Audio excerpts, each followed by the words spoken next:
Viens voir les comédiens, voir les musiciens, voir les petits gars qui dansent dans la rue avec des branches brisées. Voir les humoristes aussi, parce qu'en effet, je l'ai peut-être déjà mentionné, mais le 11 décembre 2021, je fais 1 heure de nouvelles blagues à la salle Fenplast à Longueuil. Venez voir ça. Il y en a des qui m'ont écrit aussi de Montréal, ils sont comme « Ah, t'en fais sur l'île? » C'est genre à côté du pont Jacques-Cartier. Faut manger à un bon restaurant et quand même venir au show. C'est ça que je veux dire. C'est une blague! T'as une blague! Dans le sens que vous pouvez faire une petite sortie et prendre la voiture. C'est tout juste l'autre côté du pont Jacques-Cartier. Et c'est une salle vraiment cool. Le Fenplast, on l'a fait l'autre jour, le 10 novembre, et c'était complet et c'était vraiment, vraiment cool. Donc, venez voir ça. Je présente une nouvelle heure de joke. Ça s'intitule Essai-erreur, qui est un synonyme de rodage. On essaie les choses et venez voir ça. On va vivre des moments, des nouvelles blagues qui naissent, d'autres qui meurent. C'est tragique, c'est ludique, c'est tout. Donc, davidbocage.com, Essai-erreur, 11 décembre 2021 à la salle Fenplast. Bien hâte de vous voir parce qu'on est comme très intime de par le podcast, mais on se croise rarement en vrai et ça me fait toujours plaisir. Donc, voilà, on se voit le 11 décembre 2021. Alors, aujourd'hui, Monsieur Patrice Bernier, oh là là, ça fait des années qu'on se croisait ici et là, tout ça, et on a finalement réussi à trouver un moment. Ça a été le 15 septembre 2021 qu'on s'est rencontrés. Et je tiens à remercier Patrice parce qu'honnêtement, il y a 3 enfants, il arrivait je me souviens plus où, il s'en allait une pratique, il était vraiment généreux. Le parking sur ma rue, c'était catastrophique. Contrairement, par exemple, au parking à la salle Fenplast à Longueuil, qui sera vraiment très, très accessible. Puis là, il y a des gens qui m'ont écrit, m'ont dit « Ah, t'es-tu un gars de Longueuil? » Zéro. Juste vraiment, je suis un gars de Montréal.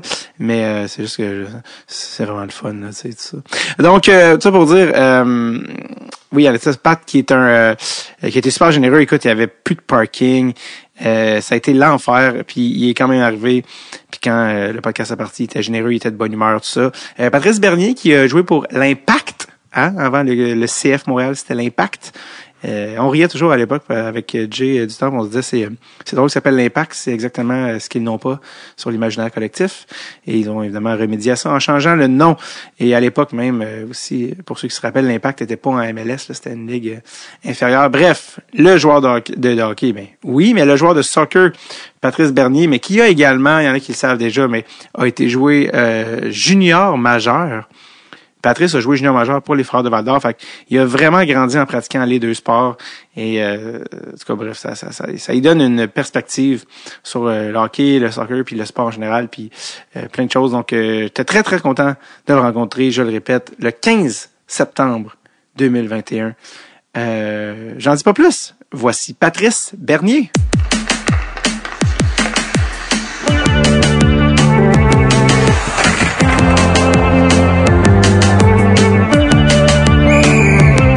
Drette sur le tape avec David Bocage. Pat Bernier, après des années je pense que ça a été plus rapide de pogner Peter Forsberg que de pogner Pat. Ouais, non, c'est pas évident. Très occupé. C'est croisé à quelques reprises. La game de Team Haïti, tu t'es quand même impliqué. C'était ici, pas très loin, en Côte-des-Neiges, à l'Arena Bill Durnan. Ils faisaient une levée de fonds pour retourner à leur... je pense aux 2 ans de leur compétition mondiale. Oui. T'as-tu suivi un peu leur épopée à Team Haïti Hockey? J'avais suivi la première année qui a été, je pense, personne s'attendait. Ils ont fini par être champions et donc ça a été une superbe histoire. Puis là, moi, on m'a approché pour m'embarquer dedans, d'être dans le CA. Fait que j'ai suivi. Je suis toujours impliqué un peu plus de loin parce que mon temps est précieux.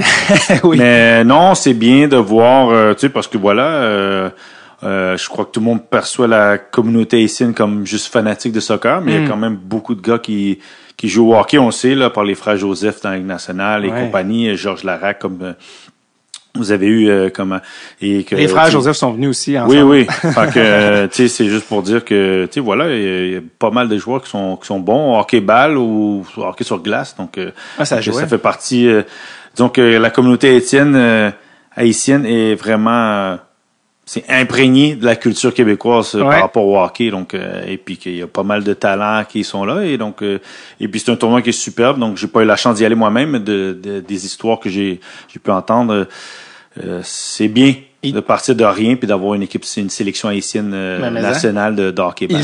Ils savent-tu en Haïti qu'il y a une équipe de hockey-ball avec des... je crois quelques personnes, mais je pense pas que c'est si connu que ça, parce que c'est vraiment quelque chose qui est sorti d'ici, de Montréal. Ouais. Et je crois qu'ils ont fait des démarches pour justement pouvoir être une sélection haïtienne. Et puis, mais je sais pas si on en parlé. À l'épopée qu'ils ont gagné, je crois que ça a fait vraiment beaucoup de bruit à ce moment-là, mais après ça, tranquillement, faudrait relancer. Le succès apporte beaucoup d'attention. Mais voilà, on va voir s'ils vont être capables de... je crois qu'en plus, ça s'en vient par ici, là, le tournoi de hockey-ball. Donc, parce que c'est farfelu, là. Les Haïtiens qui apprennent qu'il y a une équipe de hockey-ball haïtienne sont comme quoi? Oui, parce que le soccer, c'est le sport numéro 1. Donc, on se concentre surtout sur la sélection nationale haïtienne, puis ce qui se fait dans le monde du soccer. Donc, qu'il y a une équipe de hockey-ball, je pense pas que c'est quelque chose qui est régulièrement aux discussions de table en Haïti, mais à l'époque, quand ils ont eu beaucoup de succès, je suis pas mal certain qu'il y en a qui ont entendu un peu ici. Puis là, c'est quoi ça? Cette équipe haïtienne qui est allée en Europe et remporter un tournoi de hockey-ball, parce que, comme je dis, je suis pas certain que le hockey-ball se pratique régulièrement en Haïti. Andy Maillet, je pense qu'il était dans cette équipe-là, ça se peut-tu? Oui, Andy était là dans l'équipe la première année, et là, lui aussi a été très impliqué dans les dernières années, mais c'est bon, c'est quelqu'un qui est pas mal occupé aussi. Ouais. Donc, mais je crois que de loin, on essaie de toujours aider, parce qu'il y a beaucoup de monde qui a de la volonté, puis ça demande quand même beaucoup de logistique, puis d'essayer de maintenir ça, cet organisme, à ne pas juste être une sélection, c'est quelque chose qui est perpétuel, puis que en plus, beaucoup de jeunes Haïtiens, je pense, peuvent se retrouver à travers cette équipe-là, puis que clairement, il y en a beaucoup qui jouent dans les ligues de hockey-ball qui est un peu partout ici, à travers Montréal et au Québec. Est-ce qu'ils t'ont demandé de jouer dans oui, on m'a demandé de jouer. Genre, je m'avais approché dans la première année, mais moi, à ce moment-là, j'étais encore joueur, puis j'ai dit, vous, c'est l'été, donc moi, c'est impossible. C'est impossible. Et là, mon horaire me permet pas grand-chose, donc 3 enfants. J'essaie de jouer quand je peux au hockey ou au soccer le soir, quand j'ai le temps, mais... Tu joues encore un peu au hockey? Oui, là, la COVID n'a pas permis, mais là, j'ai repris dernièrement pour jouer sur la glace, parce que toutes les ligues étaient un peu suspendues, ou il y en a qui faisaient ici puis là par louer la glace, mais là, je me reprends à faire ça. Là, j'ai recommencé à jouer au soccer, puis j'ai recommencé... Le hockey, j'avais repris depuis que j'ai fini d'arrêter de jouer. Mais là, j'avais vraiment arrêté à cause que le COVID avait un peu arrêté toutes les ligues. Donc, mais là, ça se reprend, donc j'ai repris aussi. Là que tu te dis, j'ai une autre affaire qui vient de me popper en tête. Un moment donné, Andy Maillet organise des games à Rive-Sud. Puis il y avait une game, puis j'étais là, puis j'ai vu ton nom sur le roster. Je suis comme, je vais encore croiser Patrice. J'arrive à la game, on joue toute la game, je finis la game, je dis à Andy, Patrice, je viens de flasher, il est jamais venu. Il fait, ben non, il est jamais venu. Puis là, il regarde son sel. Puis je pense que tu sortais du CF, puis... Je sais pas si Thierry Henry, tu sais que quand Thierry Henry call un meeting. Andy, il m'appelle souvent, puis souvent je dis oui, mais à la fin, il faut que je refuse, parce que à ce moment-là, j'étais dans le staff des entraîneurs, puis des fois, tu as des meetings qui durent beaucoup plus longtemps, puis tu finis par à ne pas pouvoir aller. C'est pour ça que j'ai dit, mon horaire fait que y a beaucoup de choses que j'aimerais refaire, mais finalement, je suis tellement il y a beaucoup de choses qui changent drastiquement, donc, mais bon. J'aime l'idée de toi qui disais à Thierry Henry, excuse, moi, il faudrait que j'y aille, j'ai une game de ligue de garage à Sainte-Julie, puis il est comme, pardon? Je sais non, Thierry, je vais jouer au hockey glace, mais. T'es-tu bon ton hockey, Thierry? Ben, c'est ça, moi, je Non, donc, c'est la réalité, là. Je suis content parce qu'Andy, il s'occupe beaucoup d'essayer d'organiser des matchs ici, puis bon, il y a des contacts avec beaucoup de monde de la sphère du hockey, joueur majeur ou Ligue nationale. Et, mais voilà, on va se recroiser là.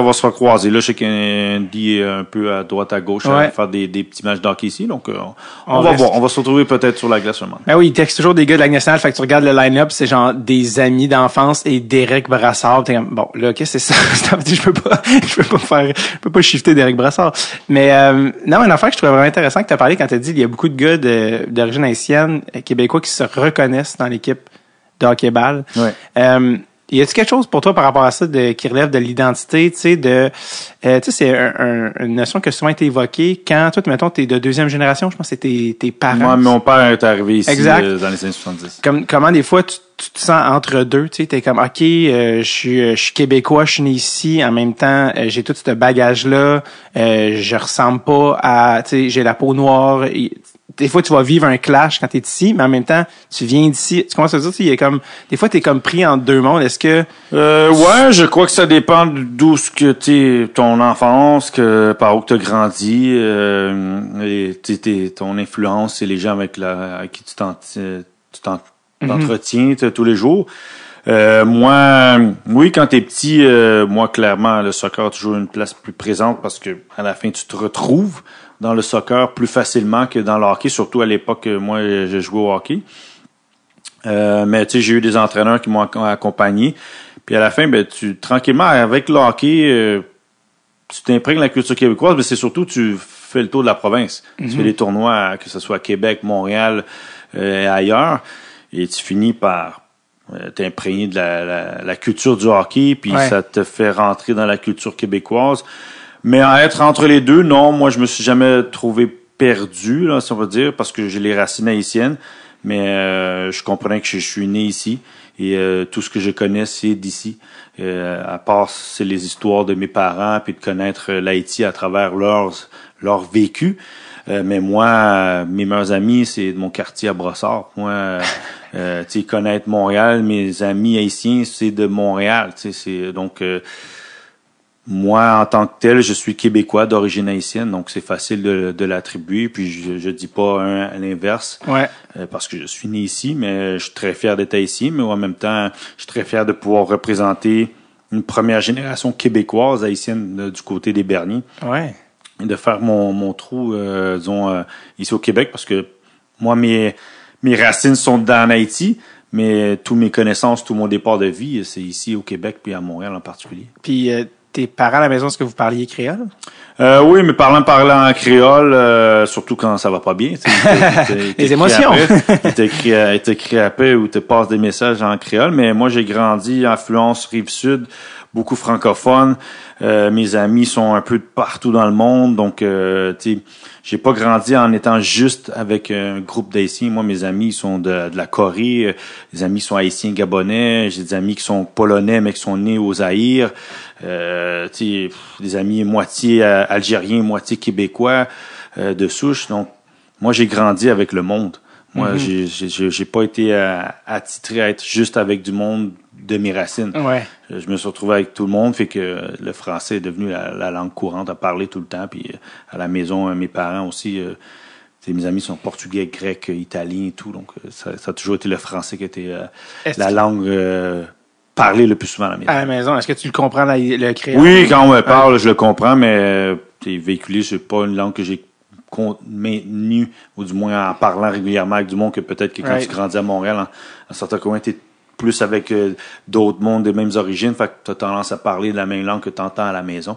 Donc, moi, j'étais majoritairement en train de parler français avec toutes les différentes ethnies ou du monde, mes amis qui provenaient d'un peu partout à travers le Québec ou du monde. Ta mère fait-tu de la bonne bouffe créole? Ta mère oui, ça, c'est des choses que quand tu pars, ça te manque très rapidement, là, c'est le manger de ta mère, puis le manger qui est typique, les mets typiques, tu sais, le riz collé, les bananes pesées, le griot, tout ça, c'est enrichissant physiquement parce que c'est demandant, mais en même temps c'est un apaisement c'est ton contact avec ta famille puis les racines. À chaque fois que je me prends un griot dans un resto haïtien, je n'ai pour 2 repas et demi.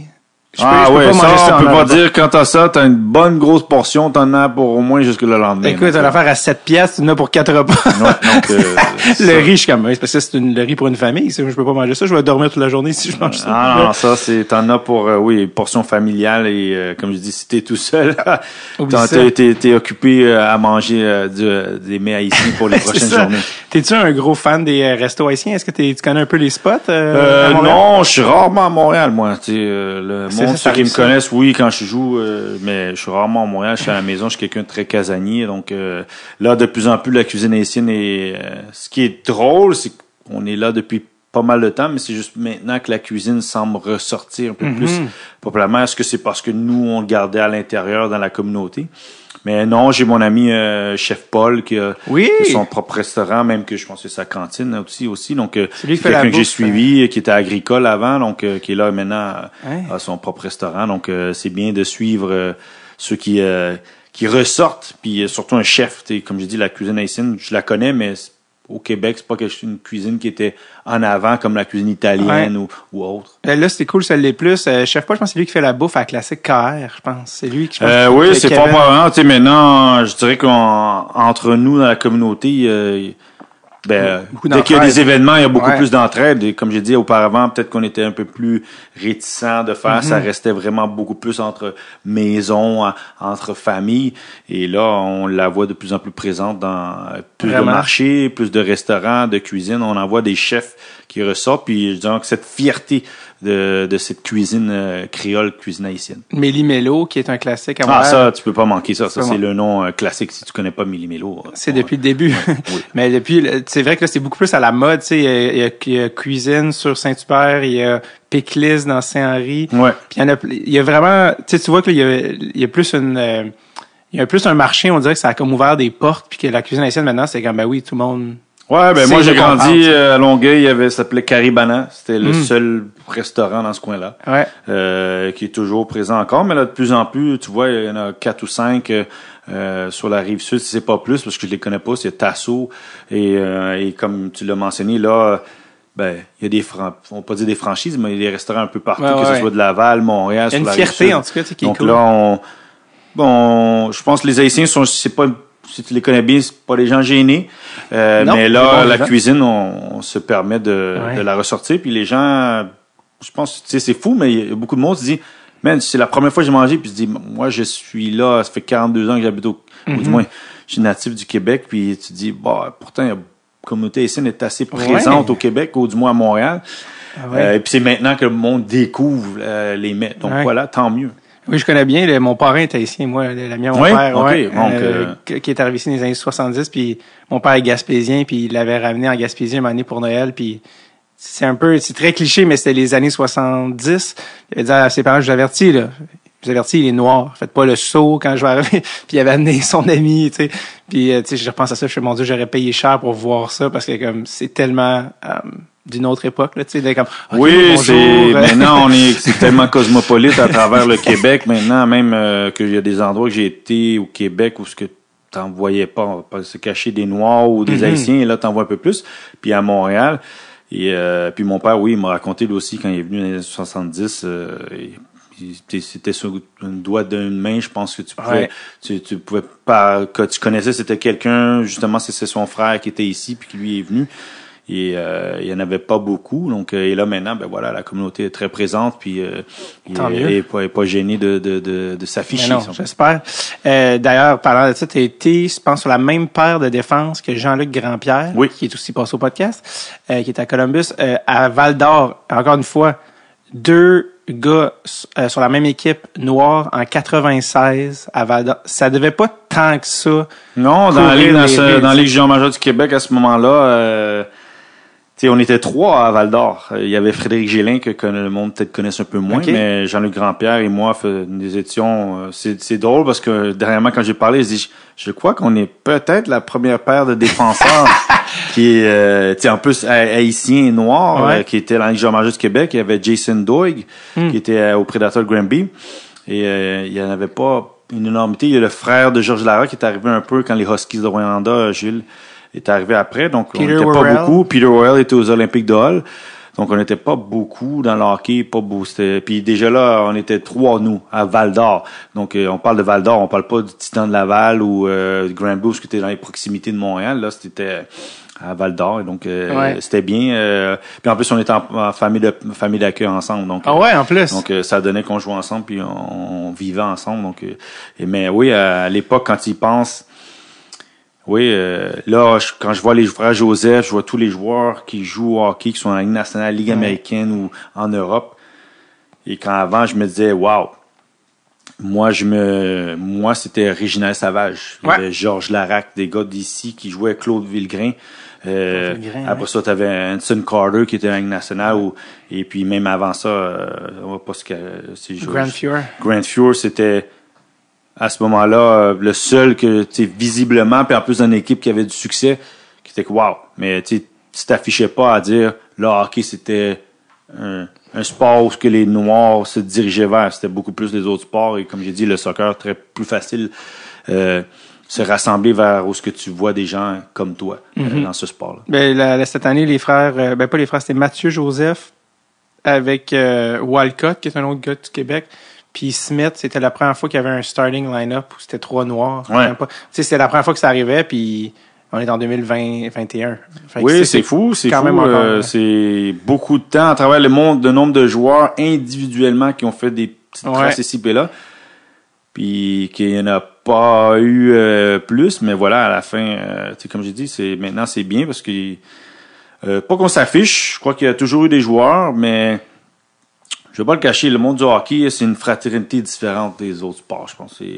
Et c'est purement des sports de pays nordiques. Ouais. Donc, tu ne vois pas si tu as été en Suède, tu vas pas voir beaucoup de personnes de couleur en Suède, du moins dans le hockey. Okay. Parce que oui, à Stockholm, tu vas en voir. Parce que tu as joué au soccer? Oui, j'ai joué au soccer en Norvège et en Scandinavie, mais là, maintenant, oui, il y en a de plus en plus. Et puis, tu sais, quand moi, je vais voir des fois mon neveu jouer, tu en vois de plus en plus des petits jeunes à droite, à gauche. Donc, mais c'était chose pas commune dans le temps. Moi, quand j'étais dans mon équipe, j'étais tout seul. Puis j'étais souvent tout seul dans toute la ligue, où il y en avait un autre quelque part dans une autre équipe. Donc, mais maintenant, comme j'ai mon cousin Maxime Fortunus aussi, qui a fait une belle carrière, qui maintenant est entraîneur là avec l'équipe de club école des Stars de Dallas. Donc, donc voilà. Mais tu vois, tu nommes des joueurs, c'est là maintenant la Ligue nationale. Ben voilà, on a réussi à avoir une ligne complète sur la glace, et voilà, en espérant que c'est juste une continuité d'en voir plusieurs à travers les années, et puis Piquet Souban et compagnie. Quand tu as commencé à jouer au hockey, soccer, il y en a-tu un qui est venu avant l'autre? Moi, j'ai été inscrit au soccer. Donc, comme j'ai dit, moi, mon père provient de l'Haïti. Le sport numéro 1, c'est le soccer. Quand il est arrivé ici, on m'a tout de suite mis dans le soccer. Dès qu'on m'a mis dans le sport, c'est le sport numéro 1. Moi, j'étais hyperactif jeune, donc puis là, pour couvrir l'année, ils m'ont mis au hockey. Puis tranquillement, comme je dis, c'est comme ça que mes parents et moi, les mœurs, la culture québécoise, on l'a grandi à travers, en étant dans les équipes au hockey, puis après ça, en étant chez mes coéquipiers, tu vas faire un tour chez eux, tu apprends la cuisine, tu vois des choses que chez toi, c'est pas pareil. Et donc le hockey, il y avait vraiment un apport social, pratiquement plus que sportif pour ta c'est famille. Sportif avant tout, puis c'est le sport numéro 1 aussi. Puis voilà, pour mon père qui n'a jamais mis de patin, qui n'a jamais joué au hockey. Pourtant, quand il est arrivé, c'était la belle époque du Canadien des années 70. Mais lui, le hockey, c'était pas un sport de connaissance, c'est un sport visuel qui a vu le Canadien, mais ça s'arrêtait là. Et après ça, il m'a inscrit dans le hockey, puis le hockey est devenu un peu rentrer dans les mœurs québécoises, à connaître mes coéquipiers, mes amis québécois, puis commencer chez eux, par rapport à moi grandir, où t'as les racines haïtiennes, fait que t'as plus des choses qui sont pas communes pour la personne, on va pas dire normale, mais la personne à l'époque au Québec. Là. Fait que c'était vraiment, il y avait un aspect vecteur d'intégration qui était vraiment fort au hockey. Là. Oui, parce que quand t'es dedans, t'es tout seul, il y a que des Québécois, donc ou Québécois de souche, Québécois anglophones, et donc ça devient où ce que tu suis ce qui se passe dans ton regroupement, puis comme je le répète, t'es avec des amis que tu fais, puis c'est là, tu vas dormir chez un, tu vas chez l'autre, tu vas dans des tournois, tu vas dans des camps de hockey, des camps d'école, et c'est comme ça que tu peux pas dire que tu t'intègres, mais tu découvres d'autres facettes de la culture québécoise que peut-être en étant moi avec mes amis qui proviennent du monde, j'aurais peut-être pas découvert aussi rapidement. Ouais. Ça, je te disais par rapport à ça. Oui, comment tu vivais ça, toi? Ton souvenir à cet âge-là, t'as quoi, 5, 6, 7 ans, puis tu commences à jouer au hockey, puis tu vois bien. Est-ce que tu réalises que t'es le seul? Je pense à 5, 6 ans, les enfants, ils perçoivent pas, là. Ils voient peut-être qu'ils sont différents, mais c'est pas quelque chose qu'ils perçoivent. Ils sont jeunes. Quand t'as cet âge-là, tu joues, puis tu te concentres sur jouer. T'es un enfant, tu veux jouer, puis tu vois que t'as des enfants qui jouent avec toi. Je pense que t'as la perception que t'es différent des autres. Peut-être tu le vois, mais c'est pas quelque chose que tu prends c'est jusqu'à temps qu'on te le remarque. Puis oui, moi, au hockey, au fur et à mesure que tu avances, puis tu joues, puis clairement, il n'y en a pas beaucoup comme toi, il y en a très peu, puis il y en a qui font des commentaires. Et donc, puis là, c'est là que tu réalises pourquoi on fait des commentaires, parce que je joue au hockey comme les autres. Donc, c'est quoi les commentaires? Les commentaires, c'est sur ta couleur de peau, c'est, tu sais, à l'époque, c'est sûr, tu joues dans les patinoires, t'entends le mot nègre, régulièrement, ou tu sais, t'as pas ta place là, tu sais, donc mais quand t'as 7, 8, 9, 10, je dirais plus 9, 10 ans, quand tu commences à être dans le compétitif, puis tu te promènes un peu plus dans les arénas et tournois, et tu vois, il y a pas beaucoup de monde comme toi, mais il y a des commentaires, et il y a des gens qui ont jamais vu les Noirs, ils les reçoivent par rapport à, justement, à affronter une équipe, et qui peut-être ont l'ignorance, et c'est là, et c'est à ce moment-là que moi, je réalise, on me fait comprendre que on m'accepte pas, ou du moins, ces gens-là m'acceptent pas, parce que moi, c'est sûr, dans mon équipe de hockey, on m'accepte, mais on n'accepte pas que je suis juste là comme les autres à jouer mon sport. Que non, à cause que je suis différent, on se concentre sur ma couleur de peau et non pas sur ce que je suis capable de faire comme les autres sur la patinoire, donc c'est de jouer au hockey. Puis comment tu recevais ça, tu sais, à cet âge-là? Oh, OK, wow, Ouais, non, à 10 ans, facilement, moi, ça m'a perturbé, parce que comme je dis, au soccer, même si j'habitais sur la Rive-Sud, on n'était pas beaucoup de personnes de couleur, même si j'avais des amis. Mais tu sais, je percevais d'autres mondes de couleur à travers jouer à Montréal. Tandis qu'au hockey, oui, ça m'a marqué. Ça m'a marqué d'incompréhension, de pas comprendre pourquoi on met vraiment l'accent sur ces mots, puis des mots blessants. Puis c'est chanceux que moi j'ai eu un entraîneur qui était moitié noir, moitié blanc, John Green, et qui m'a accompagné là-dedans, qui m'a guidé, et qui a même un peu permis à mes autres coéquipiers de venir à ma défense. Parce que souvent, quand tu es à cet âge-là, tu comprends pas qu'est-ce qui arrive. Quand on t'attaque, tu contre-attaques. Tu as une agressivité qui revient parce que des joueurs sur la glace vont faire des commentaires. Pourquoi? Parce que des parents font des commentaires, on se sent permis de le faire. Et j'ai beaucoup d'amis qu'eux autres ont eu de la difficulté parce que c'était souvent une bande de punitions, ils deviennent agressifs, puis on leur dit tous laisse-le faire. Moi, je suis chanceux, j'ai été dans un groupe de hockey où le coach avait un peu permis aux autres joueurs de venir à ma défense, où je me sentais pas tout seul. Je me sentais pas que c'est moi qui se bat contre tout le monde. Que là, je suis dans une unité, puis dans un cocon qui me permet de rester, de me sentir confiant puis d'être protégé. Et ça m'a permis de passer à travers, parce que peut-être que j'aurais arrêté au hockey comme majorité des joueurs que je connais de mon âge, qui sont d'origine haïtienne ou noire, qui ont arrêté quelque part à l'adolescence parce que ça devenait simplement une bataille match après match, toi contre d'autres, et puis tout ce qu'on disait, c'est comme laisse-les faire, ou c'est toi qu'on percevait comme l'agresseur. On te percevait comme quelqu'un d'agressif. Et moi, je suis chanceux, j'ai eu du monde qui m'ont accompagné, qui m'ont permis de juste concentrer sur mon sport et puis de m'épanouir à travers le sport. Puis tes parents, qu'est-ce qu'ils pensaient de ça, tu sais?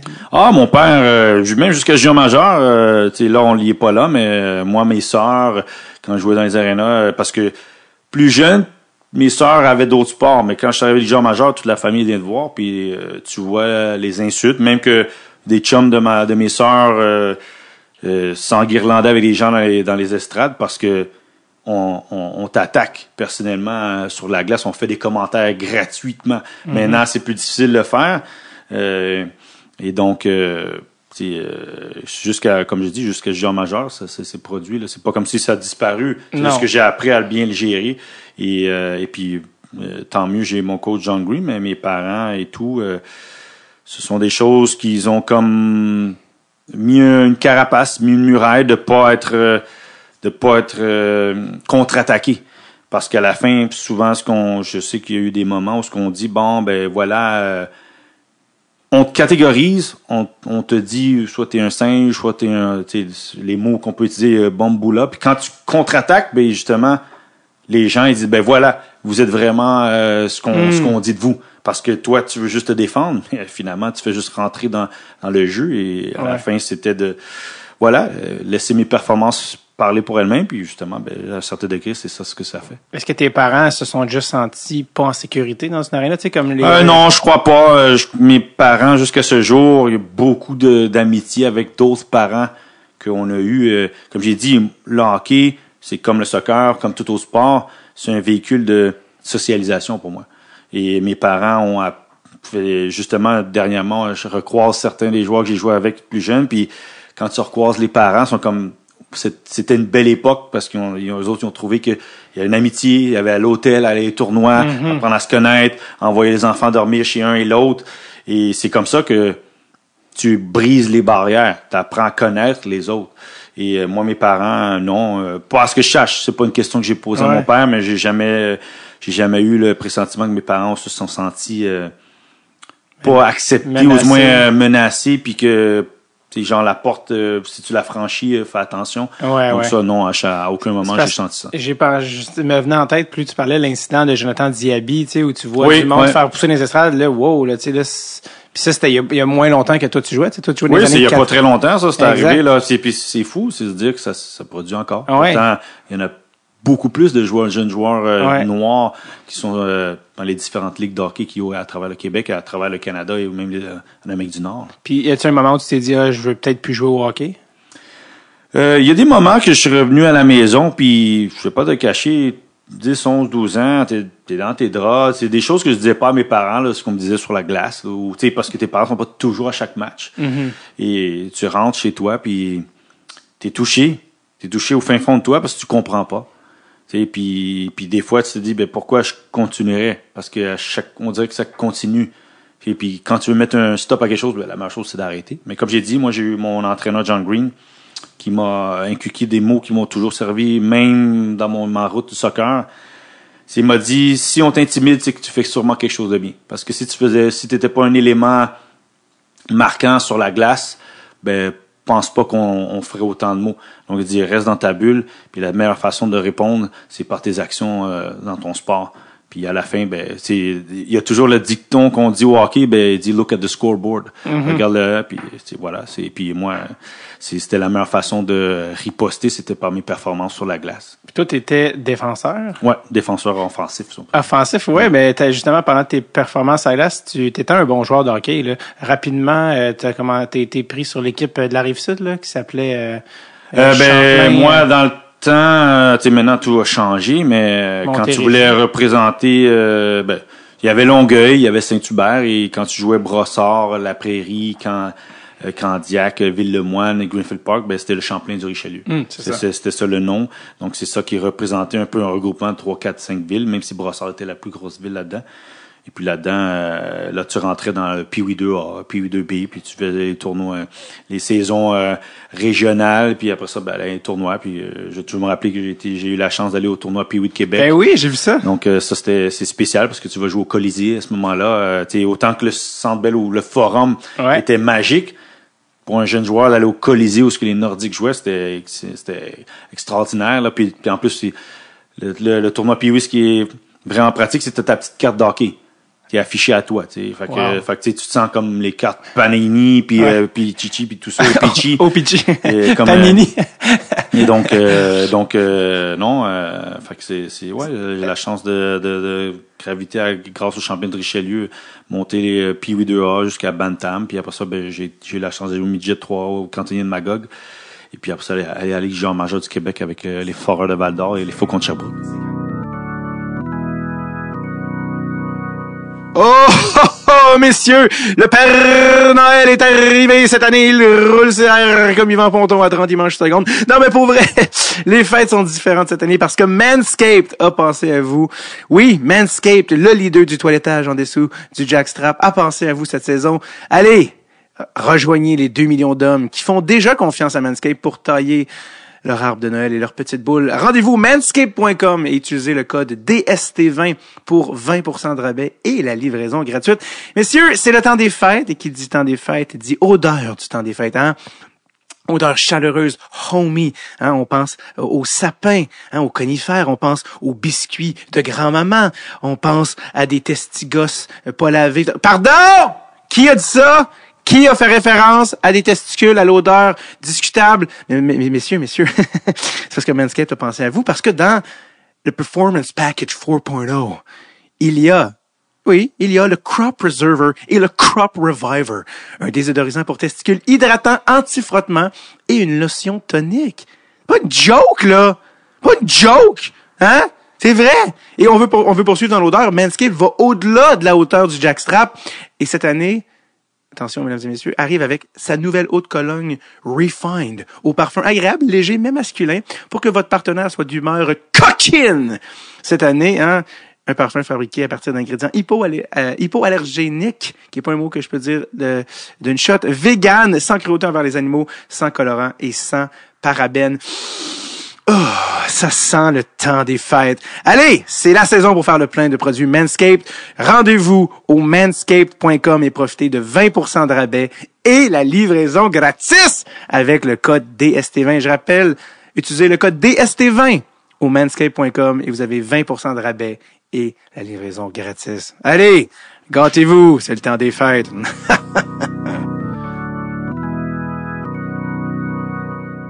C'est quand que t'as flashé que t'avais peut-être une chance de jouer junior majeur? Franchement, tu sais, contrairement à ma famille, c'est peut-être québécoise souche, où ce que le hockey est présent, puis tout le monde sait exactement la sphère, ben il faut jouer là, si t'es pas là, tu monteras pas là. Moi, le midget 3, c'est arrivé parce qu'on en a parlé. C'est pas comme si c'était un idéal de faut que j'aille aller midget 3. Moi, j'étais en Bantam 2A, j'étais en première année. Puis c'est tranquillement, comme je dis, John Green, qui était plus mon coach à ce moment-là, qui m'a enseigné à mes parents, ben, tu sais, Patrice, il y a une chance, là, d'aller midget 3, parce que c'était les riverains du Richelieu à ce moment-là. Puis c'est lui qui un peu nous gardait au courant de, Patrice est sur les listes, il est très haut placé, il risque de faire, tu sais, la sélection de la région au midget 3, puis là, ça s'est pas produit. Puis à travers, justement, un contact, ben, c'est une porte qui s'est ouverte au Cantonnier de Magog. Quand j'ai joué ma saison midget 3, moi, j'ai juste remarqué que tout le monde allait voir des listes. Parce que les listes de repêchage sortaient assez tôt. À chaque 2-3 mois, t'as comme une liste. Puis j'ai joué avec Steve Castonguay puis Samuel Saint-Pierre qui était perçu comme dans le top 5. Okay. Il y avait Éric Chouinard.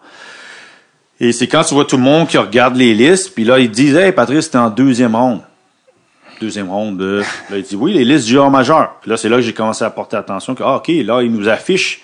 Là, on est placé, puis au courant de l'année, là, j'étais deuxième, troisième ronde. Puis, mais moi, je portais pas attention à ça. Puis, comme j'ai dit, moi, je viens de famille haïtienne, puis le soccer était omniprésent. Le hockey, cette structure-là, c'est pas comme si je rentrais chez moi, puis on en parle, puis wow, faut être ici, quelle équipe est venue nous voir, il y a qui sont les recruteurs. Moi, c'est venu par adon. Comme je dis, je savais même pas où est-ce que j'allais être repêché quand je suis allé au draft. J'ai pas regardé pour voir où est-ce que finalement, à la fin, j'étais classé. Ouais. Je savais juste que dans la saison, j'étais dans 2 et 3e. Je finis en 7e ronde, puis c'est en faisant mon livre que j'ai appris pourquoi. J'ai été repêché beaucoup plus tard. Et pourquoi? Mais parce que je joue au soccer, puis tout le monde ne savait pas si j'allais pas venir au camp. Et que c'est qui te l'adon, c'était que Patrice est bon, puis justement, je me rappelle quand on m'a repêché au Foreur de Val-d'Or, c'est qu'on m'a dit, on ne pensait pas que tu allais toujours là parce qu'on avait d'autres choix. Et vu qu'on a vu que tu étais encore là, on a fait un échange, on t'a repêché, mais nous, on croyait que tu allais partir plus tôt, mais on avait déjà d'autres choix qu'on voulait faire à ce moment-là. Et puis, tranquillement, la question, c'était est-ce que Patrice va venir au camp? Puis, jusqu'au moment que je suis parti au camp, je savais pas si j'allais aller au camp. Donc, le facteur, c'est que j'ai appris dernièrement en faisant le documentaire qui était à RDS dernièrement que justement John Green disait ben oui, beaucoup de monde, c'était la question, ben Patrice joue au soccer, il va à l'équipe canadienne. Est-ce qu'il est concentré à venir? Est-ce qu'on va pas perdre un choix sur quelqu'un qui viendra peut-être pas?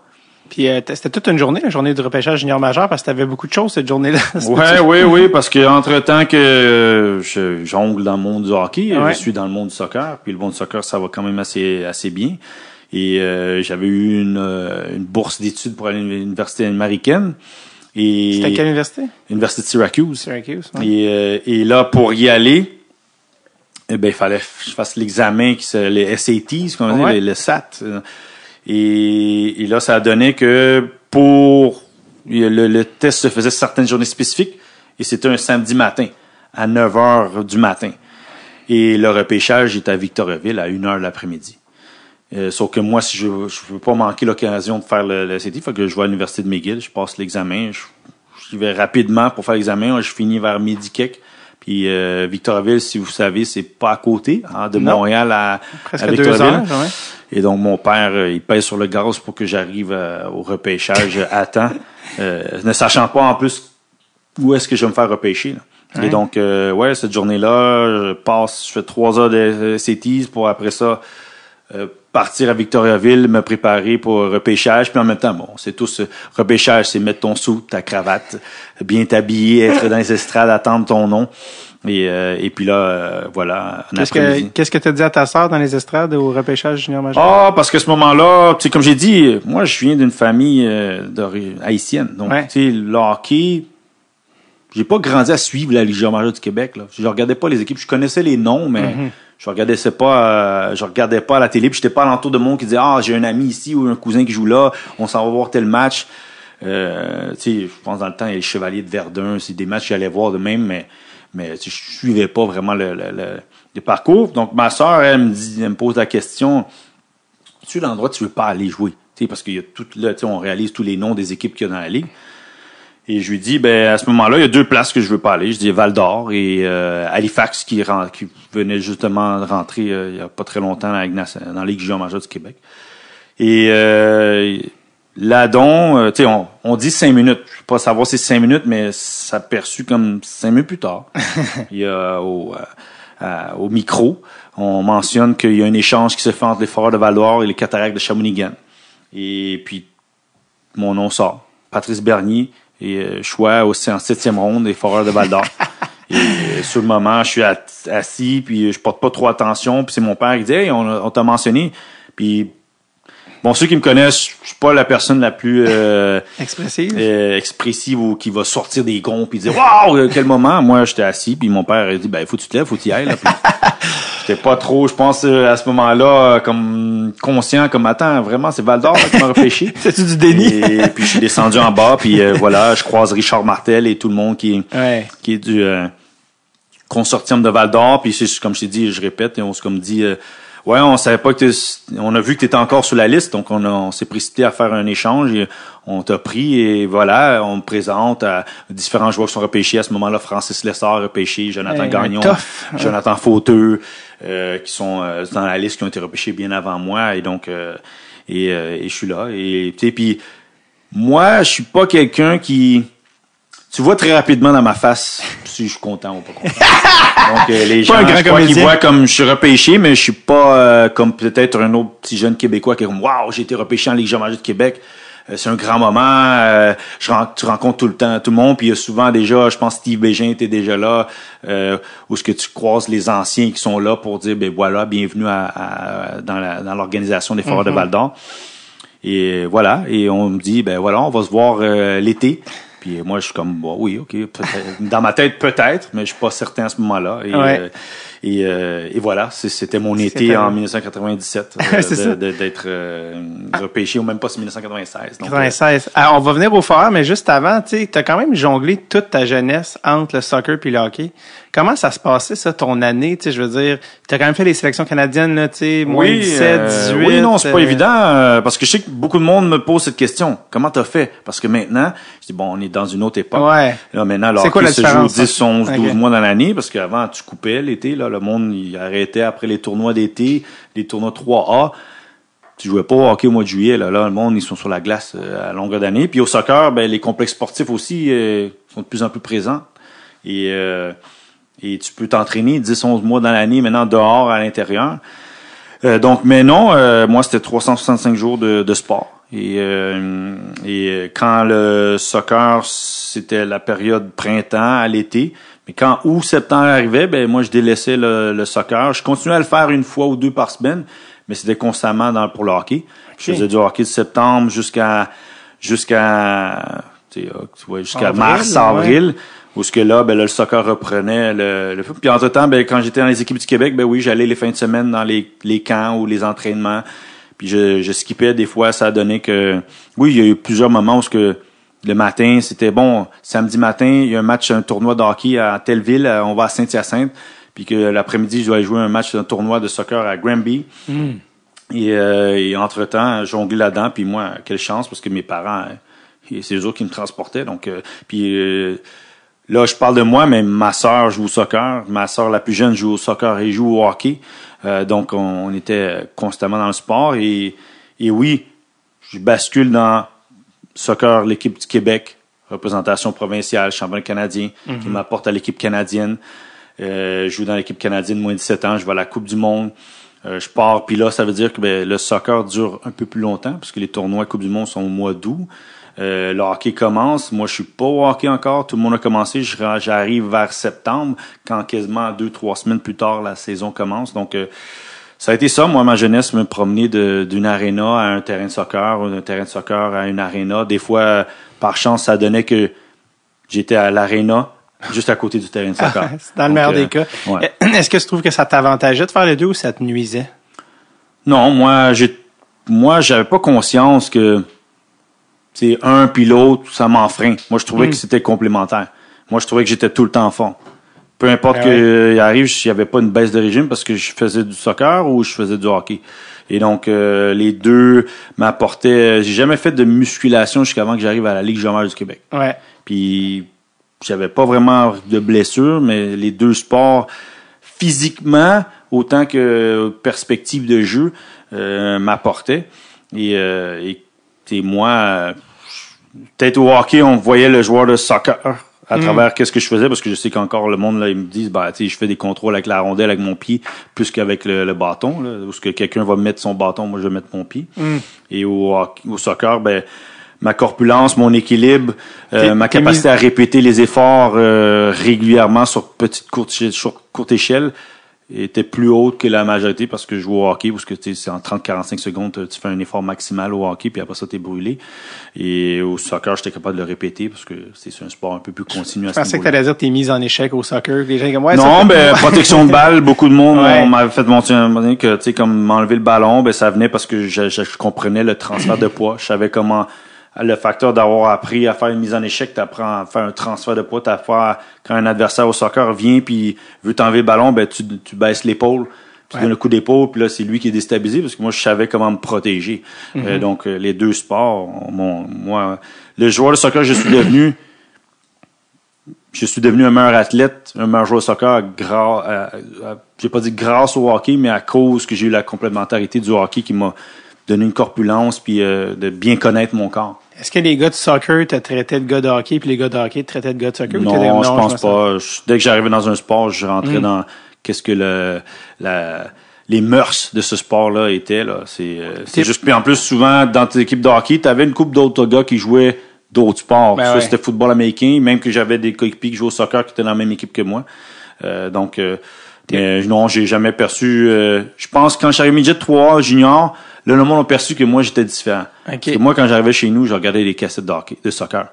Mais même mes parents de pension posaient la question, est-ce que vraiment j'aime le hockey? Parce que je regardais du soccer religieusement.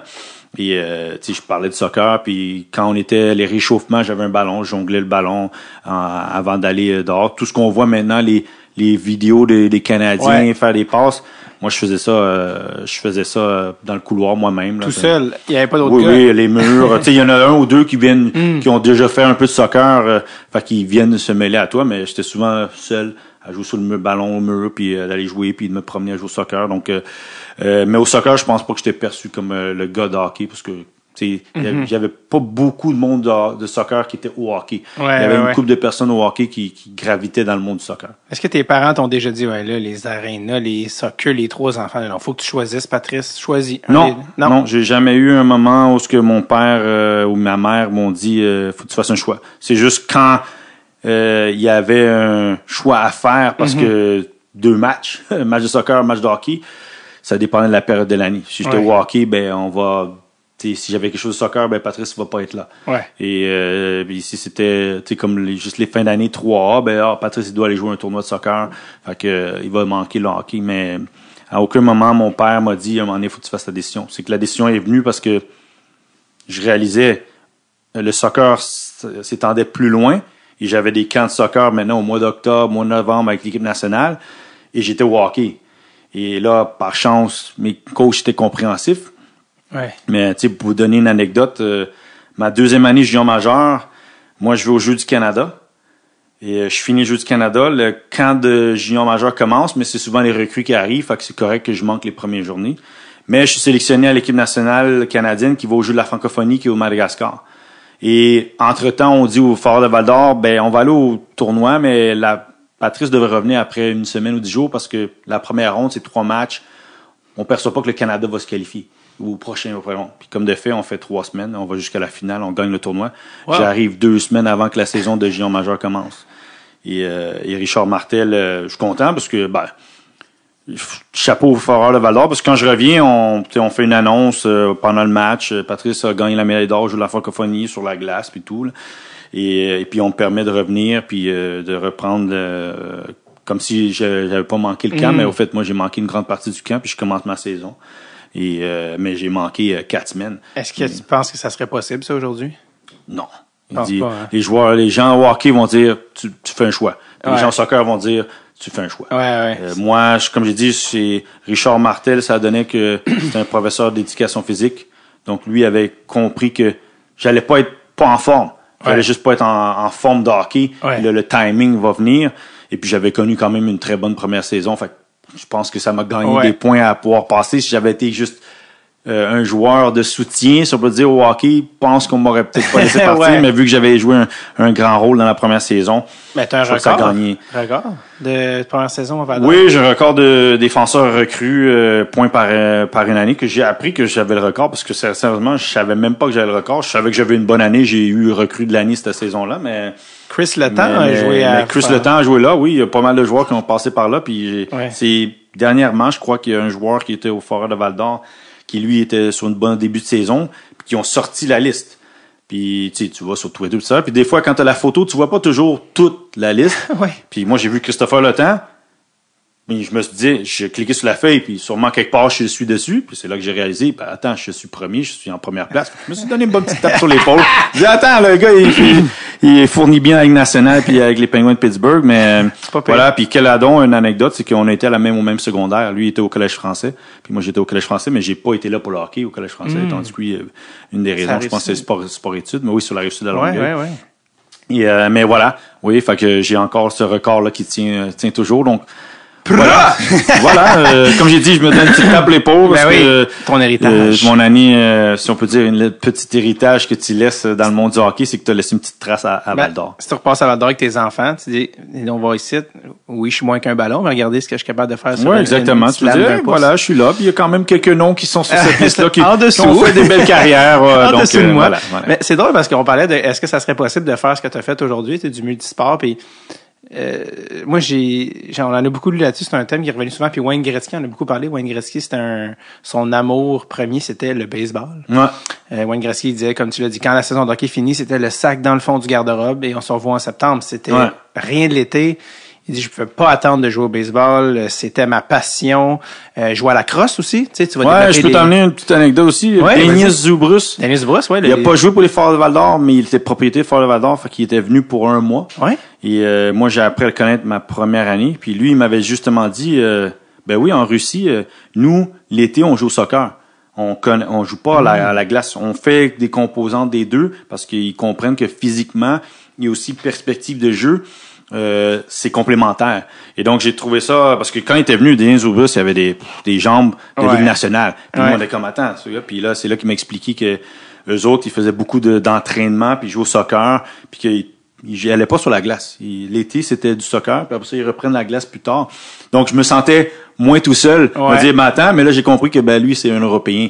C'est pas un gars de l'Amérique du Nord, parce qu'il y a pas grand monde qui pense comme ça. Cette perspective-là qui pense comme ça, mais revenant à Wayne Gretzky, c'est Denis Zubrus, juste pour faire, parce que tu as pu connaître Denis, mais il a joué dans la Ligue nationale très vieux. Lui, il a joué jusqu'à presque 40 ans, Ligue nationale. Oui, tu sais, il a fait toute une belle longévité dans plus que 1000 matchs, je pense. Puis je pense que c'est si je me trompe pas, le seul joueur à avoir joué dans la Ligue nationale qui vient de la Lituanie, si je ne m'abuse. Puis si ça se trouve, tu as peut-être joué contre lui je pense qu'il a fait le tournoi Pee-Wee de Québec. C'est pas, mais je crois qu'il est 78, 79, je suis pas sûr, faudrait vérifier là. Parce que lui, il arrivait, il était l'âge Jean-Pierre Dumont. Parce que lui, quand il est arrivé, il est tout de suite parti aux Flyers de Philadelphie, faire un camp, puis il est jamais revenu. Donc, il est resté chez les professionnels à 18 ans. Denis Dubois, ouais. Puis moi, j'arrivais, puis j'étais sous ma première année, donc mon année de repêchage, si on peut dire. Et lui, il était déjà avec les Jean-Pierre Dumont, Steve Bégin, qui était déjà repêché dans la Ligue nationale à ce moment-là. Tout un athlète. Il a joué à Montréal, pour les plus vieux, Denis Dubois, sur une ligne avec Sergei Zoltok et Oleg Petrov. Très niché, mais je tiens à dire. Oleg Petrov qui habite encore à Montréal. Anyway, pour revenir au multisport, Wayne Gretzky, je sais qu'il disait, moi, je jouais à crosse, je jouais au baseball, je développais telle habileté. Puis, comme tu dis, c'est drôle parce qu'aujourd'hui, c'est mal vu, ça. Mais ça a été prouvé par toutes les recherches que ça limite les blessures, que ça permet de développer d'autres skills. Est-ce que c'est pas un peu dommage que ça se surspécialise plus jeune? Est-ce qu'on n'est pas en train de... En plus, on les a, les connaissances, on peut pas dire qu'on sait pas. Là, tu sais, comme à l'époque, tu le faisais, mais on savait pas que c'était bénéfique, alors que là, on le sait que c'est l'est. Je vais te dire 2 raisons pourquoi je pense que le multisport, c'est bien.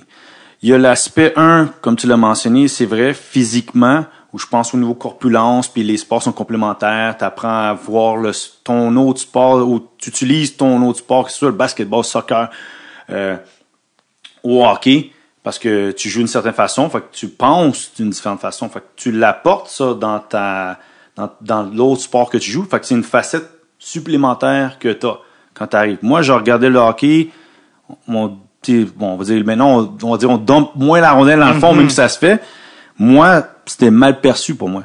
J'ai joué au soccer parce que, justement, tu dois retenir la possession du ballon.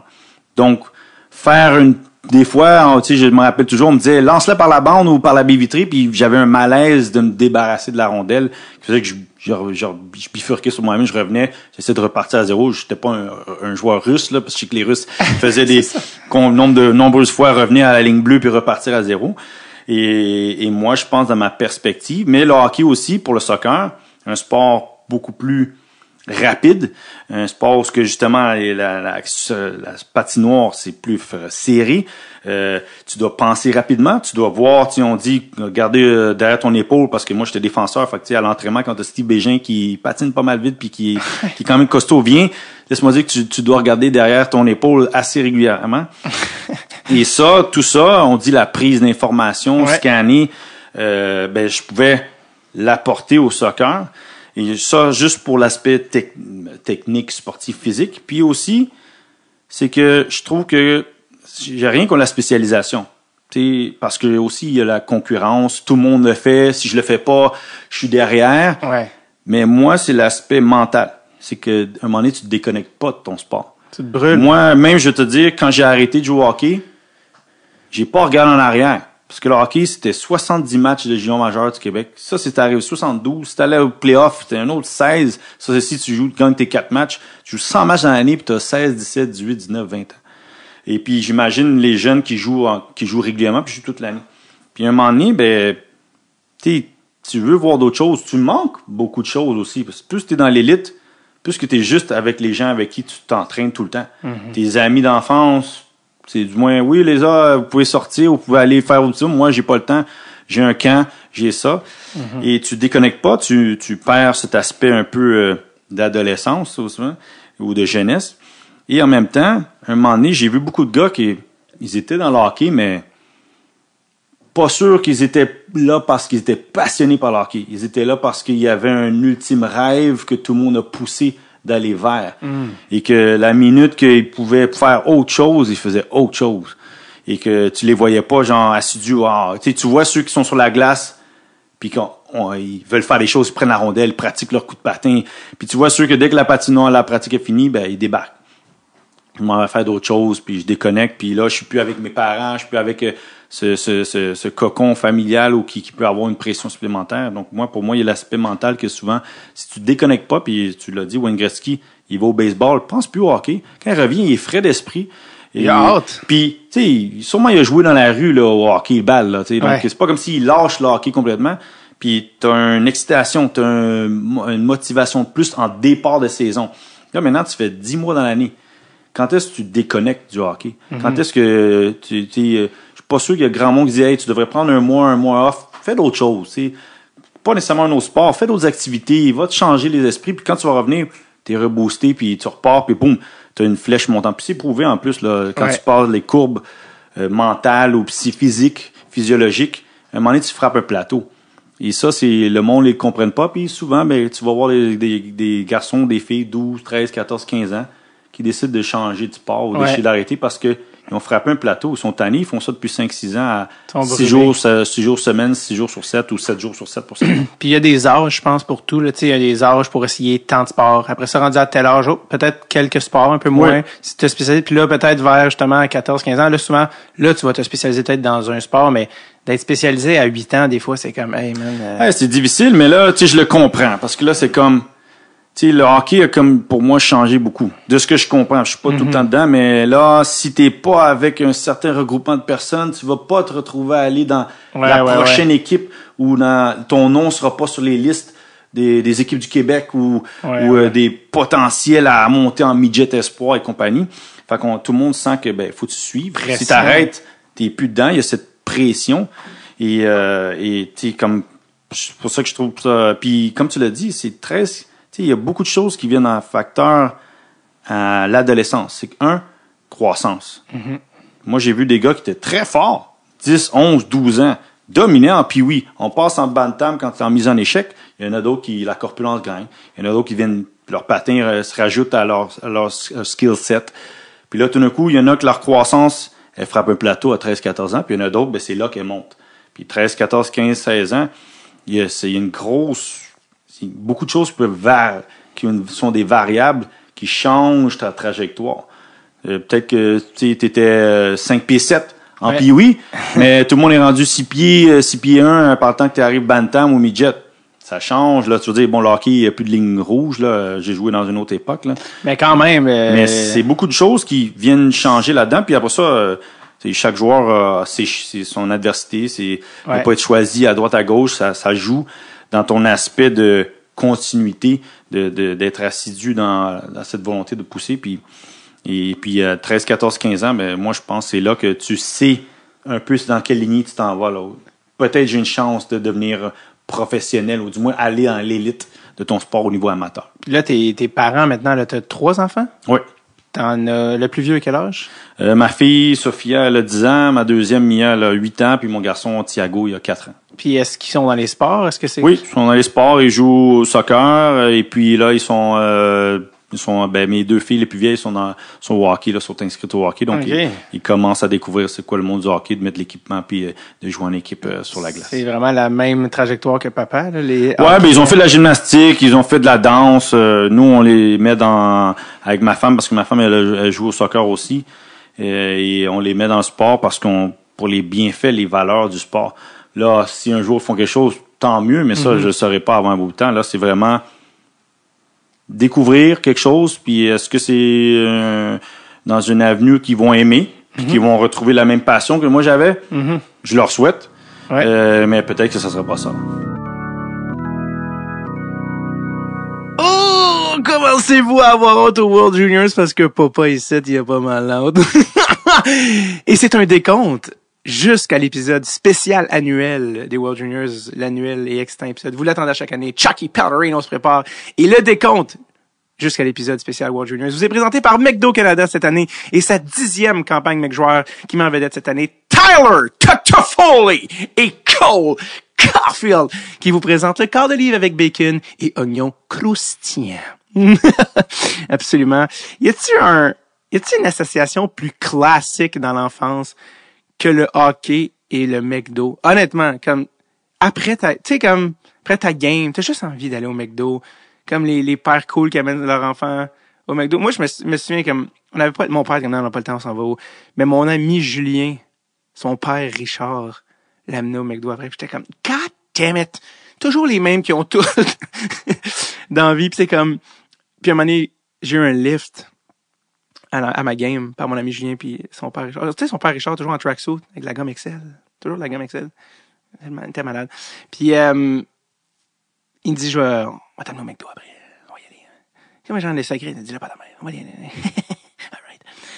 Il nous avait amené au McDo après, puis comme, je sais pas si je vais retrouver ce moment d'euphorie-là dans ma vie. Tu sais, je veux dire, sans le fentanyl, je veux dire, c'est comme, wow!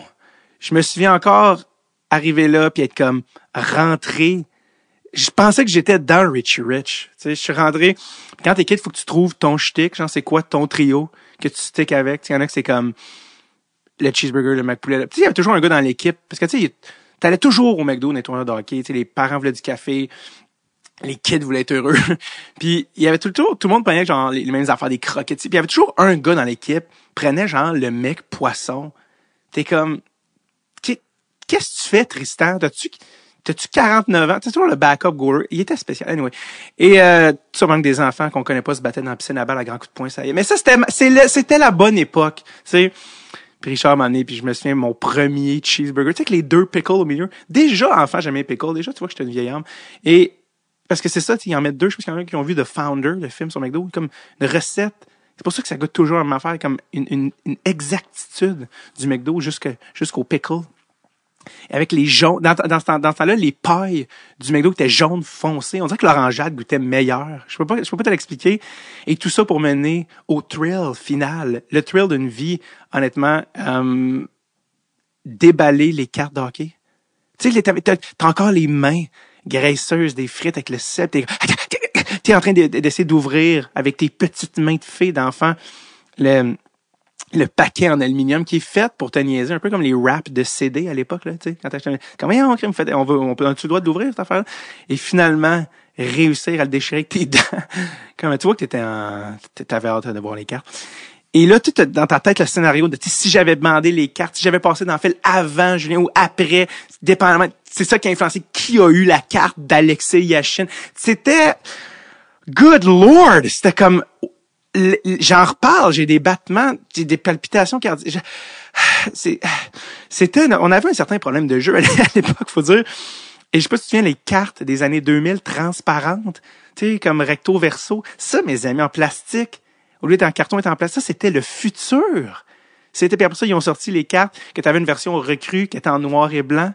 Tu sais, c'était genre Ed Belfour, mais avec les blacks, pour signifier le passé. Moi, ça en prend pas plus. Moi, pour moi, c'est ça le bonheur. Tu sais, j'ai encore ces cartes-là. Et il y avait les cartes, il y en a qui s'en souviennent-tu, les cartes 3D.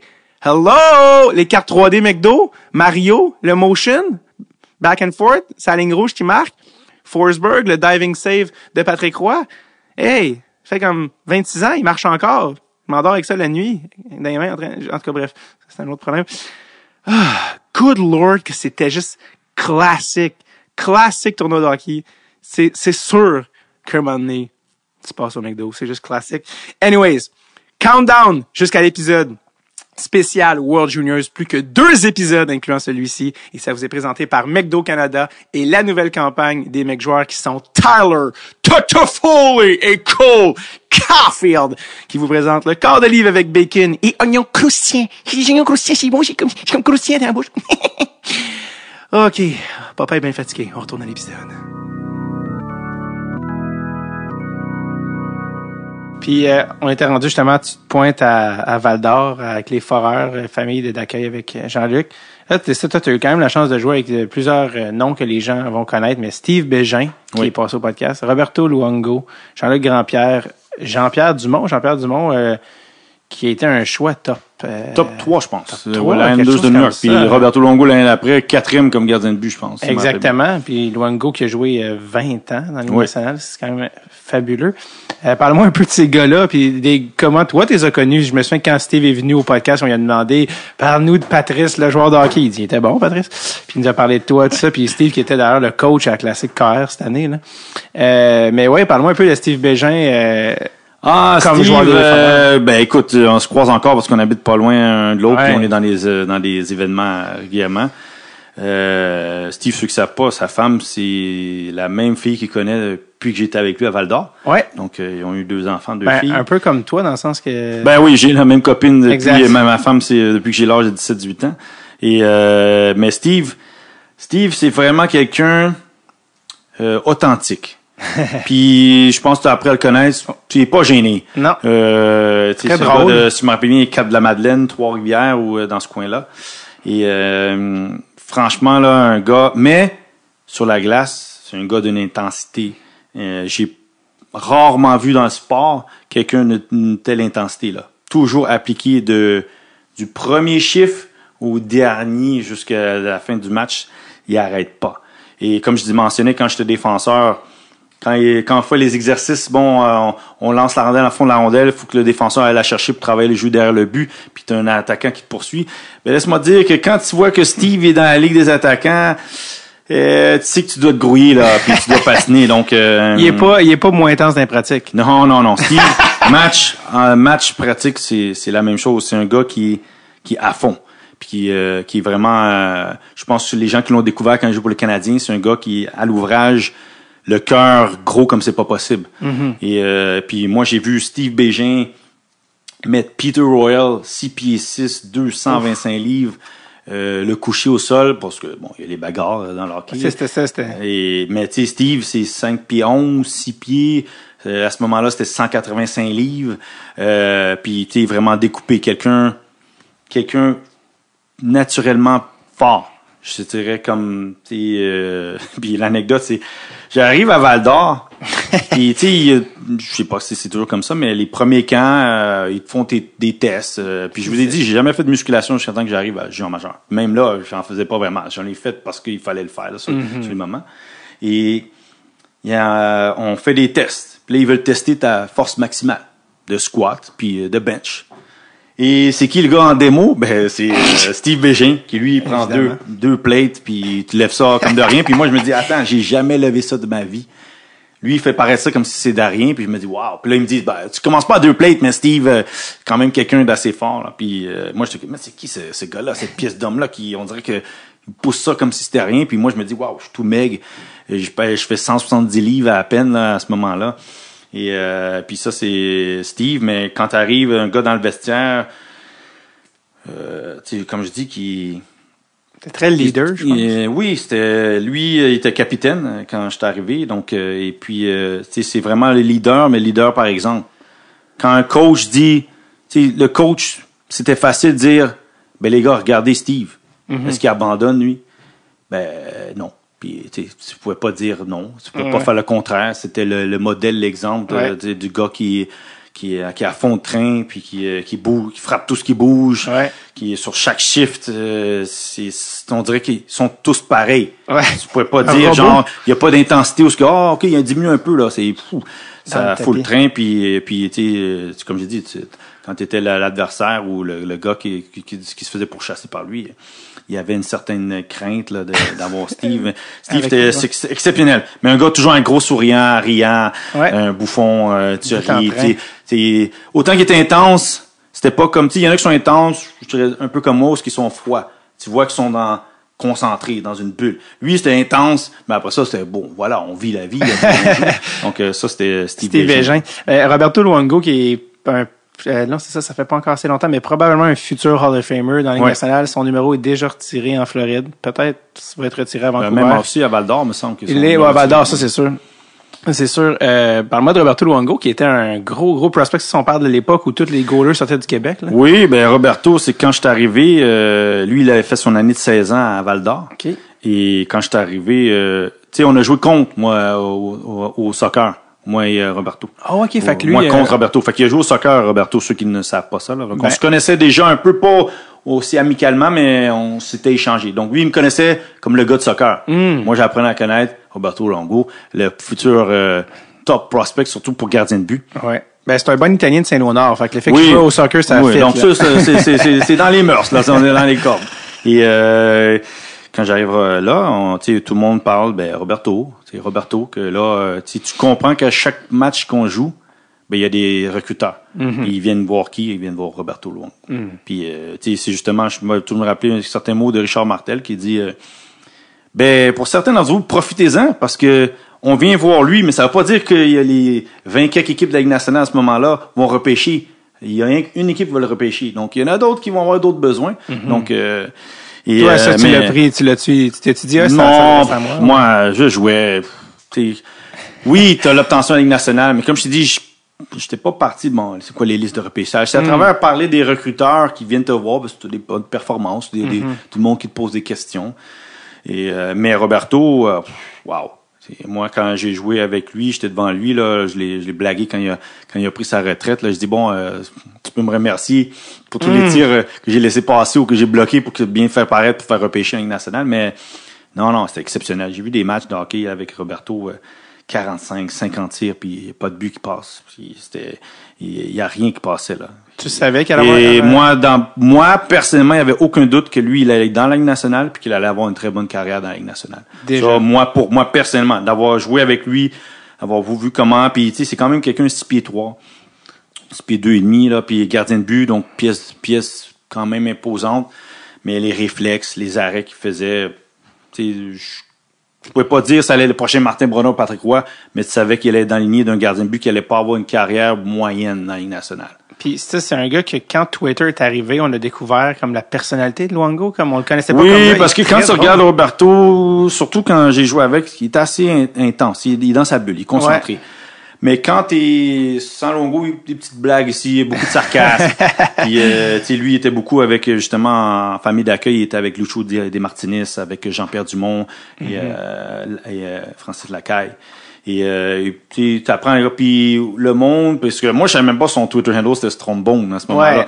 C'est juste dit, là, c'est quelqu'un m'a dit, non, ça, c'est Roberto Luongo, puis je voyais les blagues, puis on voit des messages, puis c'est là que le monde a vraiment connu que, OK, autant qu'il est intense, puis qu'il est sur la glace, puis il est un excellent gardien de but, autant que c'est quelqu'un vraiment qui rit de lui-même, puis qui a vraiment un humour de différents degrés, puis qui le monde ont, je pense, se sont attachés beaucoup à ce personnage-là, à cette personnalité-là de lui. My contract sucks, sa fameuse phrase qu'il avait dit. Ah ouais, tu sais, comme, je pense, c'est quand est-ce que il y avait une grande saga entre quand il était à Vancouver, parce qu'il y avait les deux gardiens de but, j'ai oublié le nom, Corey Schneider. Puis tout le monde sentait que Luongo allait partir, que Schneider allait devenir le gardien numéro 1, puis que Schneider est parti, je pense, aux Devils de New Jersey.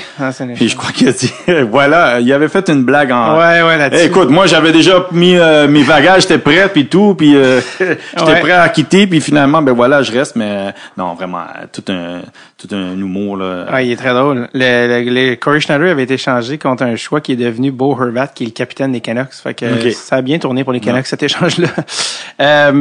Ben oui, Jean-Pierre Dumont, là, allez voir, c'est un des joueurs les plus underrated, je trouve, sous-estimé. Il a eu une sacrée carrière.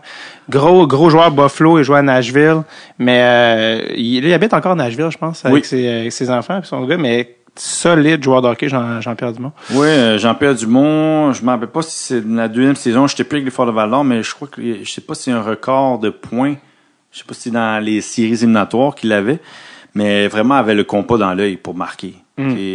Sauf que Jean-Pierre Dumont, le truc, c'est que c'est quelqu'un qui avait super main, un très bon coup de patin, mais à cause qu'il était lui aussi assez imposant, un bon 6 pieds 2, je crois qu'on voulait qu'il soit un autre type de joueur. Un joueur corpulence, Eric Lindros, dominant dans les coins, mais c'était un gars à finesse. Un gars qui marquait, un gars de 50 buts, je pense, sa deuxième saison à Val-d'Or, je crois qu'il établit un record jusqu'à temps que Simon Gamache l'éclipse. Mais Jean-Pierre Dumont avait vraiment des bonnes mains, avait un coefficient hockey élevé. Mais on était à l'époque, comme je dis, quand t'es grand, t'es costaud, tu dois être mean. C'est le terme en hockey qu'on aime bien ici. Faut être du chien, comme on dit, comme ils aiment bien dire les coachs, tous les coachs de hockey dans cette époque-là. T'allais dans le coin, faire brasser les choses. Puis Jean-Pierre, c'était un gars de skills. C'est un gars de sortir la rondelle, la passer entre tes patins, mettre la rondelle par-dessus l'épaule du gardien de but dans un coin renfermé. Et puis tu sais, on l'a vu, je pense, jeune majeur, mais Ligue nationale, je crois qu'il a peut-être été un de ces Québécois qui a joué ailleurs, puis qu'on n'a pas trop... On a suivi, mais pas de mentir, mais quand même une sacrée carrière, une belle carrière. C'était l'époque des power forward. Oui, c'est ça, parce qu'Éric Lindros, c'était la marque de commerce. Là, dès que tu faisais 6 pieds 2, 6 pieds 3, puis je sais, même les défenseurs avec qui j'ai joué, faut que tu sois une pièce d'homme, t'es costaud, faut que tu sois mis devant le but, faut que tu donnes des cross-checks. Puis il y en a qui c'était vraiment des bons passeurs, qui aimaient patiner, puis tu sais, voilà, c'était l'époque aussi qu'on te mettait dans un moule. Ouais. Tu dois être ça si tu veux aller à la Ligue nationale. Maintenant, le patin, tu peux être skills, tu peux être ça, mais à l'époque, c'était faut que tu sois grand, faut que tu sois costaud, puis faut que tu sois, tu sais, c'était dans le temps des Rock'em Sock'em de Don Cherry, tu sais, fait que tout ce que tu vois, c'est des grosses mises en échec, faut que tu sois dur, faut que tu aies perdu des dents, tu sais, tout ça là. Donc Jean-Pierre Dumont, je pense t'es pas dans ce moule-là. Je suis pas de moule-là, c'était un gars vraiment de finesse de hockey. T'étais-tu un gars qui, dans le junior, se battait beaucoup? Tu droppais non, je me suis battu 2-3 fois, puis il y en a une, ça a causé une mêlée générale, donc c'était pas fait pour moi. Puis même, je vais toujours me rappeler quand j'ai dit à mes parents, parce qu'ils m'ont amené à Val-d'Or. Puis, tu sais, les premiers camps, souvent, il y a beaucoup de batailles. Il y a des gars qui sont là pour se gagner une place, pour être sur le 4e trio, puis être tu sais, il y en a qui disaient, bon, moi, je vais me prendre à Steve Bégin parce que c'est ma façon de pouvoir rentrer dans l'équipe. Et quand j'ai dit à mes parents, vous savez que, parce que, tu sais, ils ont vu la Ligue nationale, il y a de la bataille, mais pas aussi régulièrement. J'ai dit, il y a beaucoup de batailles. Ils disent, oui, on le sait. Puis après ça, quand ils ont vu la première séance, le premier match, parce que c'est beaucoup de matchs d'intra-équipe, et, tu sais, c'est plus ou moins, on dit, ça drop les gants, à chaque temps de minute, quasiment. Ouais. Et là, il a dit, mais vraiment, c'est, mon père, je me rappelle, il dit, là, c'est vraiment un peu abusé, là. Il a dit, mais c'est ça, là. T'sais, puis moi, j'avais appris de ça à travers mes coéquipiers québécois de souche, parce que, tu sais, ils parlaient de ça. Moi, si je vais dans les genres majeurs, c'est sûr, je drop les gants, je joue avec une demi-visière. Ouais. C'est pas des choses auxquelles que je pensais vraiment. Ouais. Et non, je me suis battu, je pense, 3 ou 4 fois. Ça s'est pas soldé à des bons. Puis même, je vais te dire, Richard Martel, il m'a dit, il m'a toujours dit, toi, là, ta game, là, c'est sortir la rondelle, pas checker le puck, et puis jouer propre. Il dit ça, laisse ça à Jean-Luc Grandpierre.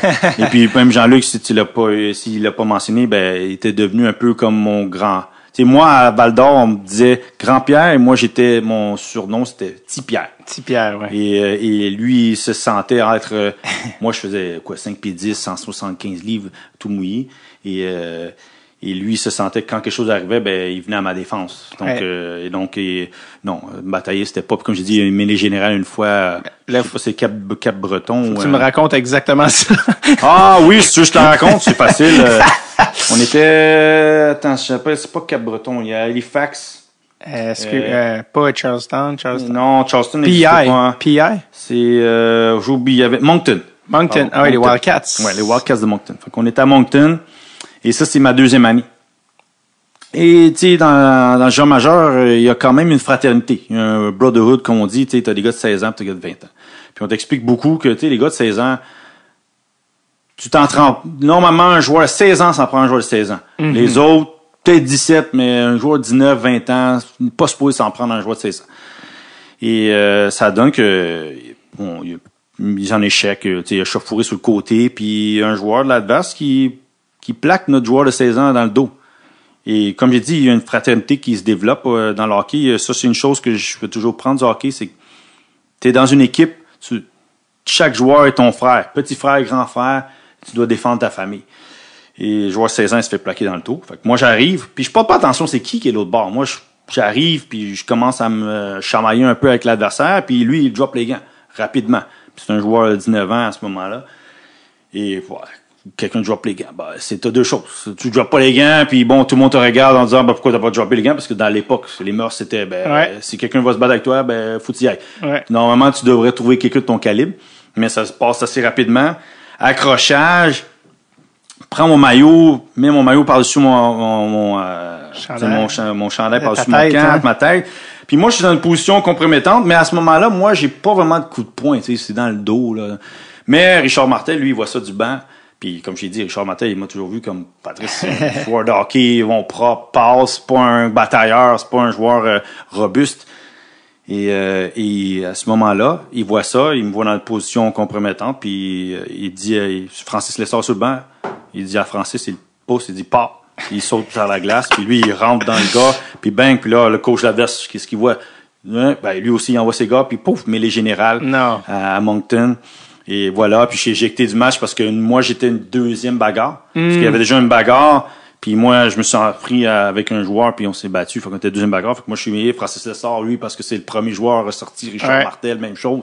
Fait que voilà, la base générale à Moncton. C'est les images, j'ai peut-être l'air de me faire tabasser dessus, mais à la fin, j'ai pas vraiment pris aucun coup. C'est que la façon, puis j'avais ma ganse en arrière, fait que le maillot, lui, est en train de le passer, mais il me tire en même temps. Fait que moi, je suis dans une position où je perds l'équilibre. Puis Richard Martel a senti que voilà, il faut genre. Puis tu sais, comme vu qu'il y avait 2 batailles, ben les juges de ligne s'occupaient déjà d'une première. Fait que là, moi, c'était plus one-on-one. Fait que là, lui a senti, ben voilà, il m'a envoyé. Puis, comme j'ai dit, ça c'est une chose que je veux toujours retenir du hockey, c'est cette fraternité. Ce sentiment de, si t'es dans mon équipe, tu fais partie de mon équipe, tu fais partie de ma famille, et donc tu dois protéger ton frère, qu'il soit vieux ou plus jeune. Mm-hmm. Ça, c'est encore une fois une anecdote très datée, parce qu'aujourd'hui, tu peux pas envoyer un gars d'une mêlée comme je pense que t'es suspendu, genre... Ah non, mais maintenant, c'est tout pareil. Là. J'ai été voir un match de joueur majeur, je peux te dire, moi-même, je comptais les mises en échec. Parce que plus jeune, on te dit, faut que tu finisses ta mise en échec. Fait que quand tu donnais ta rondelle en tant que défenseur, fallait que tu t'attendes à une mise en échec. Ouais. Parce qu'il y avait un 3-4 secondes de délai que tu pouvais recevoir une mise en échec. Même qu'il y en a qui passaient. Là, maintenant, les joueurs ont tendance à... Parce que le patin est de priorité. Ouais. Dès que tu as fait la passe, les joueurs, les autres, ils continuent leur chemin pour essayer d'aller faire la pression sur le prochain porteur de la rondelle. Donc, mais oui, les choses ont changé. Et voilà, le sport a évolué. C'est quoi le moment clé où tu t'es dit, bon, switch, c'est plus le hockey maintenant, c'est le soccer? Le moment clé, parce que tu sais, le monde, on dit, bah, Patrice, il a quitté le soccer. J'ai pas vraiment quitté le soccer. C'est le hockey, j'ai quitté le hockey. Le hockey m'a facilité de faire mon choix. Parce que dans mon cœur, le soccer a toujours la meilleure place. Mais tu joues à la Ligue majeure du Québec. T'es au Québec, c'est tout jeune joueur, c'est l'endroit qu'il veut être parce que l'obtention de la Ligue nationale. Et puis un soir, ma deuxième année, je joue contre les Huskies de Rouyn-Noranda, donc la bataille du 117. On est à Rouyn-Noranda. Je marque le but gagnant en plus, on gagne 2-1. Prends l'autobus, rentre à l'aréna, Air Québec, je pense que ça s'appelle à ce moment-là. J'arrive, puis le coach il m'interpelle dans son vestiaire, là, dans son bureau. Et il m'explique que j'ai été changé, que ça fait déjà une couple de jours que j'ai changé, mais vu que j'étais un jeune de cégep, ça rentre dans certaines dates. Tu peux pas être nécessairement échangé, justement. En tout cas, l'école était d'une façon, je sais pas si ça fonctionne toujours pareil, que tu pouvais pas juste être échangé de même, parce que voilà, vu que tu changeais d'école. Parce que c'est ce qu'on m'a expliqué, à savoir si c'est la vraie raison, okay. Hein. Et comment échanger. Puis sur le moment, c'est très étrange, parce que comme j'ai dit, c'est une fraternité. Pour moi, je suis dans une famille. Moi, tous ces gars-là sont comme des frères. Tous les jours, tu es avec eux autres. Tu vas à l'école avec certains, on se croise, on se voit à 200 quelques journées dans l'année. Et je rentre chez moi, chez ma famille d'accueil, parce qu'il y a certains joueurs qui savaient, qui ont vu, tu sais, pourquoi Patrice est allé parler au coach? Là, j'ai expliqué que j'avais été échangé. Fait que là, tout le monde savait un peu. Et je suis rentré à la famille d'accueil, j'ai appelé mon père, puis j'ai dit, ben voilà, le hockey, c'est fini.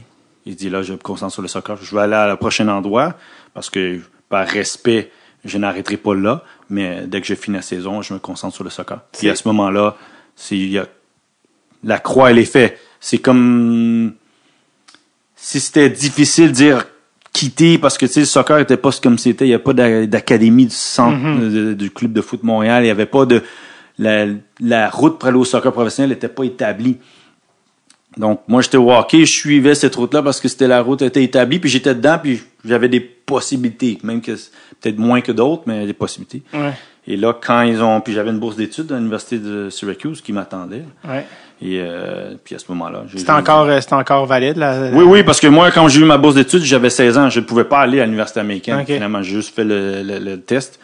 Et j'ai fait mes 2 années, puis après ça, un jour ou deux après, on a appelé le coach d'université pour dire je suis prêt à prendre ma bourse et je m'en viens, puis que le hockey s'est terminé. Je suis allé à Sherbrooke, j'ai fait la moitié de saison qui restait. Et dès que c'est terminé, Sherbrooke a tenté de me convaincre de rester, parce qu'ils m'ont dit on va te laisser aller au soccer j'ai dit non.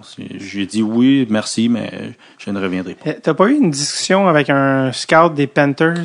Oui, à travers ça, c'est pendant l'année. C'est arrivé dans l'année où c'est comme j'ai dit auparavant, les recruteurs viennent, ils te parlent, ils te posent des questions, puis moi j'ai parlé avec un recruteur des Panthers de la Floride à ce moment-là qui me dit tu sais, t'es pas mal bon, mais tu joues en défense, puis tu fais 5 pieds 9, 5-10 pouces.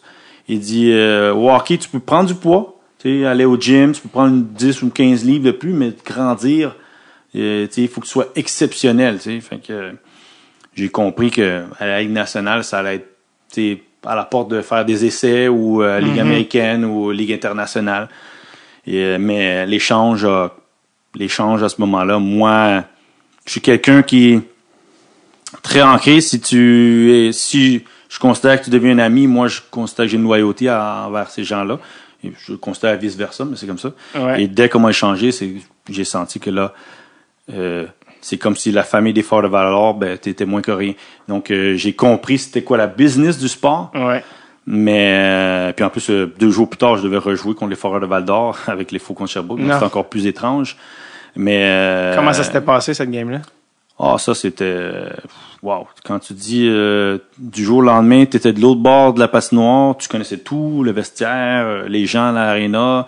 Il y avait un certain texte. Ceux qui connaissent pas au Foreurs de Val-d'Or, il y a un certain texte qui était sur le bord de la baie vitrée puis qui criait toutes sortes d'injures et d'insultes envers les coachs. Parce que, tu sais, dites-vous que c'est à une époque où il y avait des menaces et compagnie.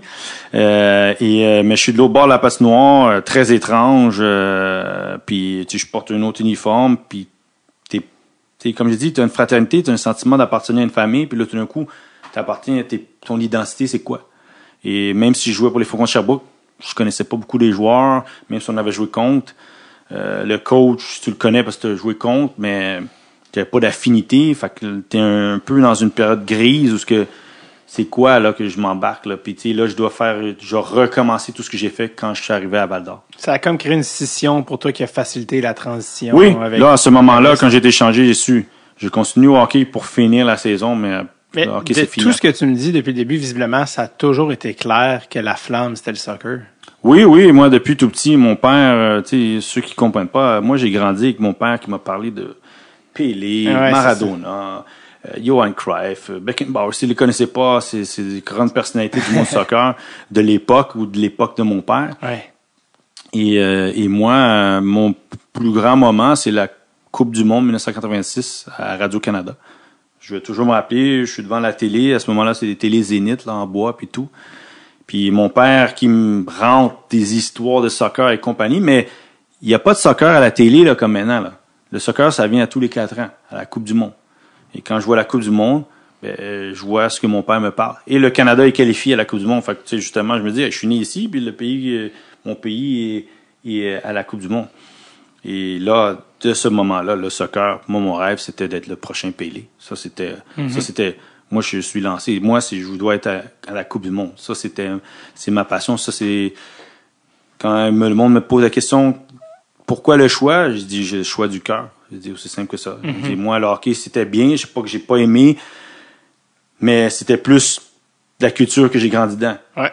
Le soccer, ça, c'était le rêve. Ouais. Ça, c'est mes histoires de contes de filles. Ouais. Mais c'était telle Coupe du Monde, qu'est-ce qui s'est passé, qui a marqué le but, hein, parce que mon père me parlait des Coupes du Monde 58 et j'avais des cassettes en noir et blanc de Coupe du Monde que j'étais même pas né, mais que j'étais capable de regarder puis d'absorber cette information-là. Donc j'étais submergé dans le monde du soccer depuis l'enfance. Puis ça, c'est juste qu'il y avait un autre sport qui est venu se greffer à quelque chose qui était déjà en place bien avant.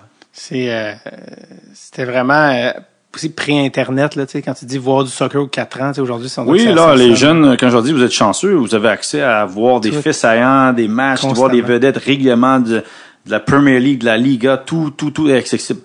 Moi, avant, le soccer, c'était chaque 4 ans. Puis après ça, tranquillement, il a commencé à avoir des chaînes Télé Italia où tu pouvais voir des matchs d'Italie tôt le matin, les samedis, dimanche matin. Mais avant ça, le soccer, pour moi, je croyais que ça se jouait à Brossard, dans ma cour, puis avec mes amis, à travers la province, jouer. Puis après ça, j'ai découvert que c'était ailleurs, mais la Coupe du Monde à la télé, c'est là que tu réalises, waouh, il y a des millions de personnes qui regardent ça, des milliers de personnes dans les estrades. Puis ces gens-là représentent leur pays.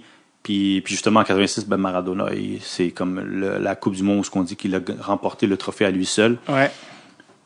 Donc tout ça, ça fait que c'est comme juste rajouter des bûches dans le feu.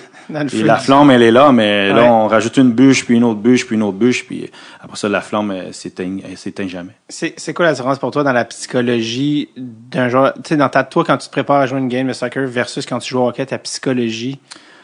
Difficile parce que, tu sais, quand je jouais au hockey, je pense que je me préparais, tu sais, tout le monde a parlé de visualisation, mais on n'était pas encore à l'époque de maintenant où on te parle là, de préparation invisible.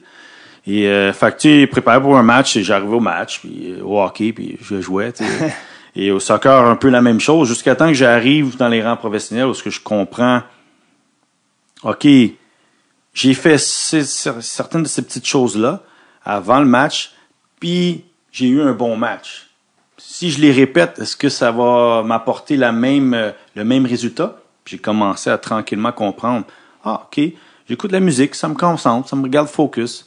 Certaines chansons, moi j'ai grandi à l'époque 50 Cent, Find Me in the Club et tout ça, donc et ce genre de chansons-là. Get rich or die trying. Donc tu te prends ça, ça te motive, puis après ça tu as un résultat où ce que tu performes. Donc moi c'est à cette période-là que je commence à décortiquer la préparation avant match. Mais avant ça, oui, il y a des coachs qui te disent, bon, les gars, on va fermer les lumières, on va faire de la visualisation, ils nous parlent un peu, penser à une sortie de zone, t'as un peu, un refrain qu'on fait rejouer quasiment comme si... Puis ils mettent Nothing Else Matters de Metallica. Puis ils mettent là, AC/DC, Nothing Else Matters, t'es avec Guns N' Roses à ce moment-là, à cette époque-là. Donc, la préparation, elle était plus ou moins ça, mais vraiment basique, là. Mais pas vraiment... C'est vrai, si je fais ça, ça n'a pas de résultat. C'est non, je mets cette musique-là parce que c'est entraînant, puis je m'en vais sur la glace, puis après ça, ils le mettent pendant le réchauffement, puis là, tu fais tes tours de patinoire, puis t'es dedans, puis et compagnie. Mais la préparation d'avant-match, ça, c'est venu au fur et à mesure de devenir un professionnel. Parce que quand on parle de personnalité type, joueur de hockey, joueur de soccer, les joueurs de soccer sont vus comme des fakers, l'aspect théâtral du soccer, puis les joueurs de hockey sont vus comme des toughs qui jouent. Ouais, non, ça, cet aspect-là, c'est pas pareil pour moi, parce que j'ai grandi en Amérique du Nord, donc j'ai compris que ça fait partie du jeu. Là. Je sais qu'en Amérique du Nord, c'est très touchy, le monde ne trouve pas ça cool ou trouve ça plate, mais je trouve que dans tous les sports, il y a des choses qui sont négatives, mais ça dépend sur quoi que tu concentres. Comment toi tu le voyais venant du hockey, d'être un gars des défenseurs, les mises en échec, puis là t'arrives au soccer, puis là tu les vois tomber, comment tu trouvais ça toi? Comme tout joueur, quand tu es sur le terrain, il faut prendre l'aspect, c'est que quand un joueur simule, l'autre joueur là qui fait face, ou l'autre équipe qui fait face à là, si vous voyez, elle a une réaction émotive. Là. Elle a une réaction, elle aime pas ça parce que c'est pour perdre du temps, c'est pour attirer l'attention de l'adversaire, te faire prendre des cartons jaunes, te faire expulser. Mais moi, j'ai compris que le soccer, c'est mondial. Et chaque pays, on voit sa culture dans la façon qu'il joue, dans la façon qu'il se comporte sur le terrain. Et j'ai commencé à comprendre certaines choses que c'est certains de ces pays-là le font, ça fait partie d'un peu de leur mœurs, leur culture, de où ce que certains joueurs ont grandi, que c'est la ruse. Tu vois, beaucoup de monde vont dire c'est la triche. Moi, je conçois ça, c'est de la ruse. Parce qu'ils arrivent à faire à croire à l'arbitre que quelque chose s'est produit et ça va en leur faveur. Ouais. Et donc, et puis ça arrive tous les jours dans la vie. Il y a des gens qui te font faire des trucs puis tu te fais avoir. Et c'est pour ça que j'adore le soccer parce que c'est vraiment un reflet de comment la société est. Puis tu le vois dans les matchs, tu le vois dans la façon que différents pays le perçoivent pour les pour et les contre. Ben je pense que c'est ça, c'est vu qu'on était moins dans la culture du soccer ici, c'était plus étranger, mais quand tu comprends la culture du soccer, tu sais que ça fait partie du match. Oui, parce qu'ici, on a le hockey, le football, des sports de bravoure, des sports robustes, des sports où ce que tu te rentres dedans puis que tu poses pas question parce que c'est ça que t'es fait puis que tu dois être tolérant. Et donc, quand ils regardent un sport comme le soccer, où ce qu'ils se disent, attends, là, pourquoi c'est comme ça? Je comprends pas, je peux pas adhérer à ça, mais tu le comprends pas, le contexte de tout ça. C'est difficile, mais... Je veux quand même parler un peu de ta carrière en Europe parce que je peux pas te garder toute la journée, puis je sais que les gens connaissent pas autant ta carrière en Europe qu'ils devraient te réaliser qu'est-ce que t'as fait comme carrière. Il y a pas tant ça de petits gars de brossard qui ont joué dans la ligue allemande dans laquelle tu as joué, qui était c'est le nom de la ville, je sais jamais comment le prononcer. Kaiserslautern. Bon, tu vois, c'est le genre d'onomatopée que je pourrais pas reproduire. Mais tu as joué en Norvège avant, qui sont encore une fois des ligues très très fortes honnêtement. L'équipe pour laquelle tu as joué en Allemagne, pour nous mettre en contexte, en termes de calibre, à quoi ça ressemble ça en Europe dans l'ultime? À ce moment-là, j'étais en Bundesliga 2, donc la deuxième division, mais j'étais dans un des clubs les plus réputés en Allemagne, le FC Kaiserslautern. Et eux autres, dans les années 90, ils avaient gagné le championnat, ils ont eu des grandes stars. Là, j'arrive là en plus en Allemagne, c'est juste un an après la Coupe du Monde, fait que tous les stades sont rénovés. Et c'est un club, c'est le 4e ou 5e plus gros club, ou du moins plus prestigieux en Allemagne. Et c'est quand je suis arrivé là que j'ai réalisé l'amplitude de ce que le soccer est pour un pays de soccer. Énorme. Et c'est là que tu vois, wow, tu sais, comme là, je joue en 40, 50, 60 000 personnes, puis la ferveur que les gens ont pour leur équipe, les traditions qu'ils ont, c'est exceptionnel. Puis c'est un vécu que, tant que tu l'as pas vécu, tu le sais pas. Puis moi, en même temps, je me dis, man, j'ai fait ma carrière, tout ça pour essayer d'arriver à ce moment-là. D'arriver à jouer devant des grandes foules, puis de voir est-ce que je peux aller au plus haut degré de soccer possible en Allemagne. Et malheureusement, ça s'est pas produit, mais d'avoir été là, c'était superbe. Là. L'expérience de vie, je pourrais jamais remplacer ça, puis ça m'a aidé aussi à développer sur d'autres choses plus tard dans ma carrière. Parce que les gens pensent au Québec, on est fou du Canadien de Montréal, mais c'est comme, non, je pense pas que vous comprenez qu'est-ce qui se passe avec le soccer, genre en Europe, là. Non, comme, il y a pas un moment où tu étais pris dans le stade? Oui, ça, c'est une autre superbe anecdote, c'est que, tu sais, bon, voilà, je sais qu'il y a toute cette fanfare entre le club de foot de Montréal puis les partisans. Mais, je vous replace, on est en 2008. Moi, je joue la saison 2007-2008 au FC Kaiserslautern. Et on est en position de relégation. Donc, en deuxième division, position de relégation, c'est-à-dire relégation, c'est que tu as potentiellement une chance de descendre en troisième division. Est-ce que tu veux vraiment pas? Non, tu veux vraiment pas, puis c'est beaucoup de perte d'argent financier pour le club. Et même pour les joueurs, parfois. Et on est au bas du classement. On vient juste de faire changement d'entraîneur. Et l'entraîneur, on joue pas un bon match. Il décide de nous mettre devant la tribune des partisans. C'est environ, à Kaiserslautern, à ce moment-là, à cette époque-là, c'est 15 ou 16 ou 17 000 personnes qui sont derrière juste une tribune. Puis qui chantent. Mais là, ils sont en furie parce qu'on gagne pas. Puis on vient juste de perdre un match contre Offenheim. Et après le match, tout le monde se prépare. On va au VIP, rencontre les dignitaires du club, puis les femmes, les enfants, les familles des joueurs. Et quand on arrive, on commence à entendre tout le monde qui parle un peu ici, puis là, qu'est-ce qui se passe? Hein? Puis là, je demande à un coéquipier qu'est-ce qui se passe. Il dit, ouais, les partisans, ils nous attendent. Excusez, ils nous attendent. Parce que nous, dans le stade, il y a un endroit où les joueurs peuvent stationner leurs autos, puis il y a une barrière. Et les partisans nous attendent derrière la barrière. Et ils sont des milliers. Là. Ils sont pas 9. Pas juste 10, 9, là, puis ils ont des milliers. Là. Et moi, justement, je suis comme, comment on va faire sortir? Là? On peut pas sortir avec nos autos. Fait que moi, avec mon agent, ils me font passer par en arrière. Moi, puis un autre coéquipier, parce qu'il y avait le même agent.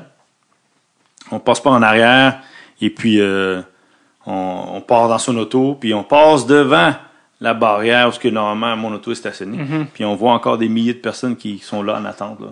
Puis sont en furie parce qu'ils trouvent que le club n'est pas à la hauteur. C'est la hauteur. T'sais, tout le monde me parlait de Kaiserslautern. Hey, on a gagné le championnat en tel année, mais ils étaient beaucoup dans le passé. Peut-être un peu comme quand on parle du Canadien.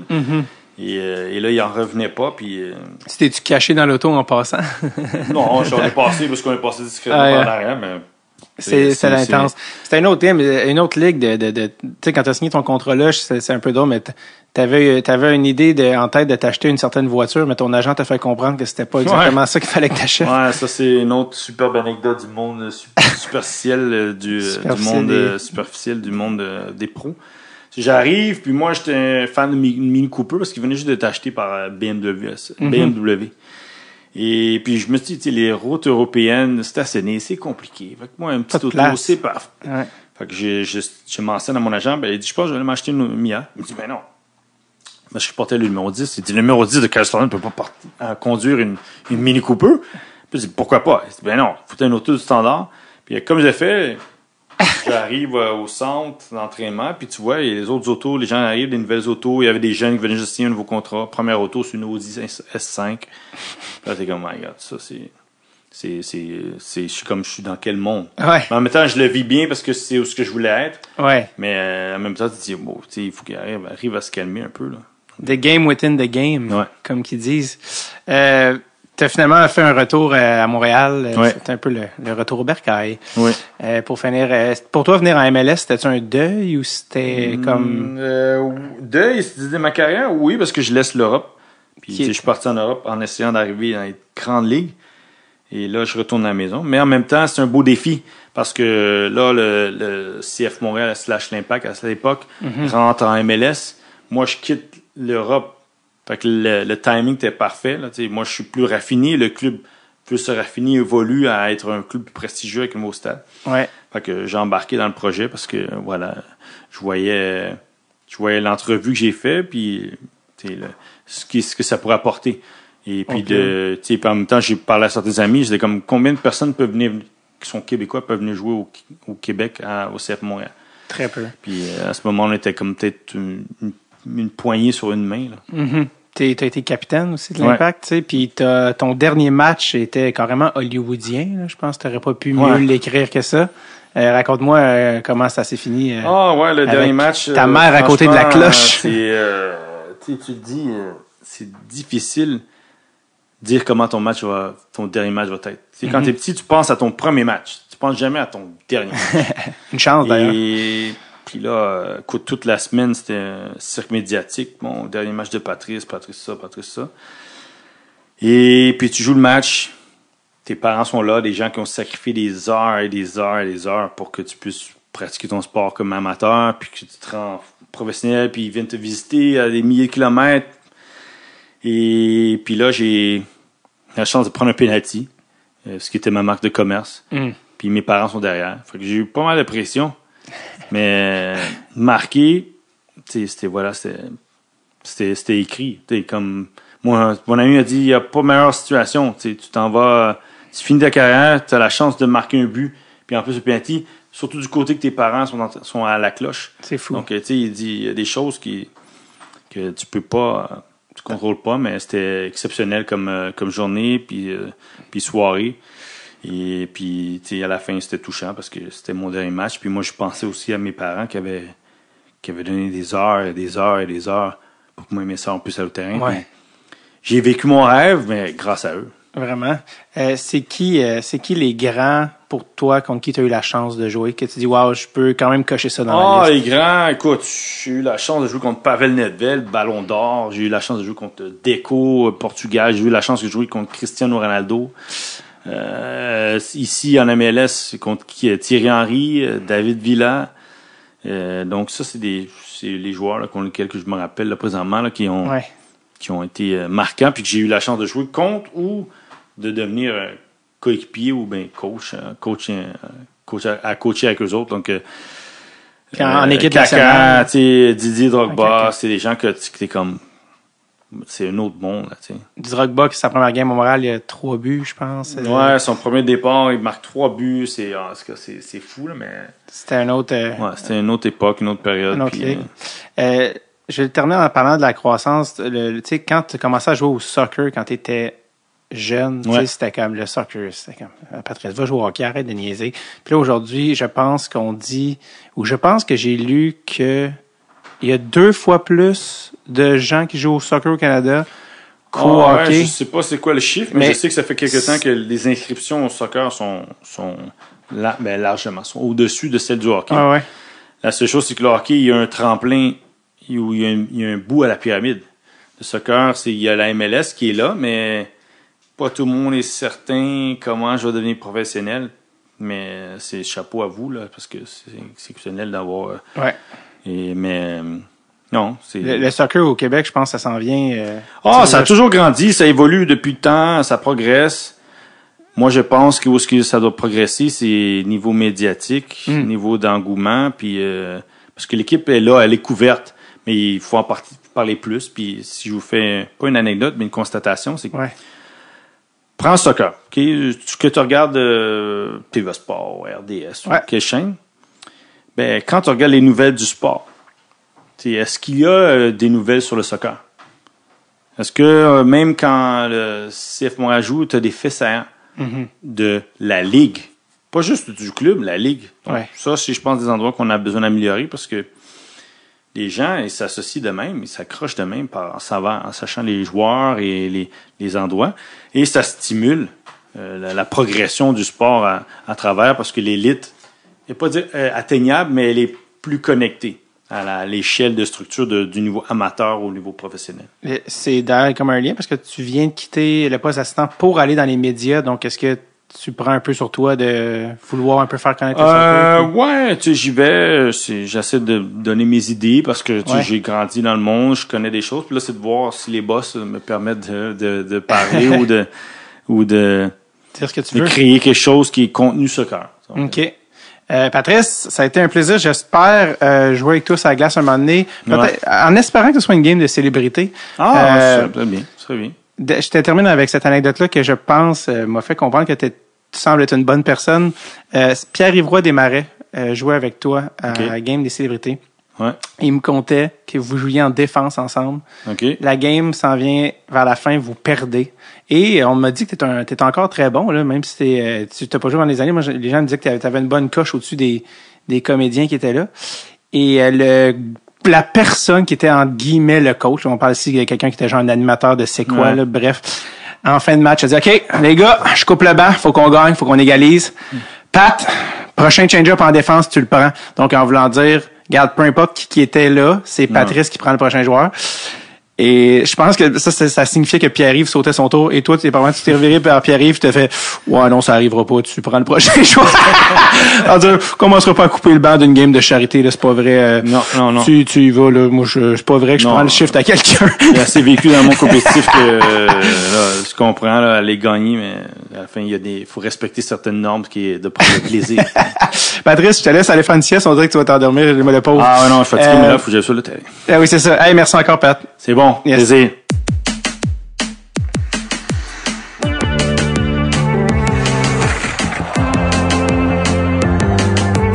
Merci à Patrice de s'être déplacé. Il est venu chez nous. Merci énormément. Je l'apprécie sincèrement. Mon Dieu, surtout, là, il était en train d'avoir à la fin de l'épisode son crash de fatigue de fin d'après-midi. Il a tenu le coup. Merci, Pat. Je l'apprécie sincèrement. Sinon, je vous rappelle, on se voit le 11 décembre 2021. Venez voir faire 1 heure de nouvelles jokes à la salle Fan Place à Longueuil. Vous pouvez vous guetter vos billets au davidbocage.com. On se voit le 11 décembre. Passez une superbe semaine. OK, les amis. Bye bye now. Bye bye.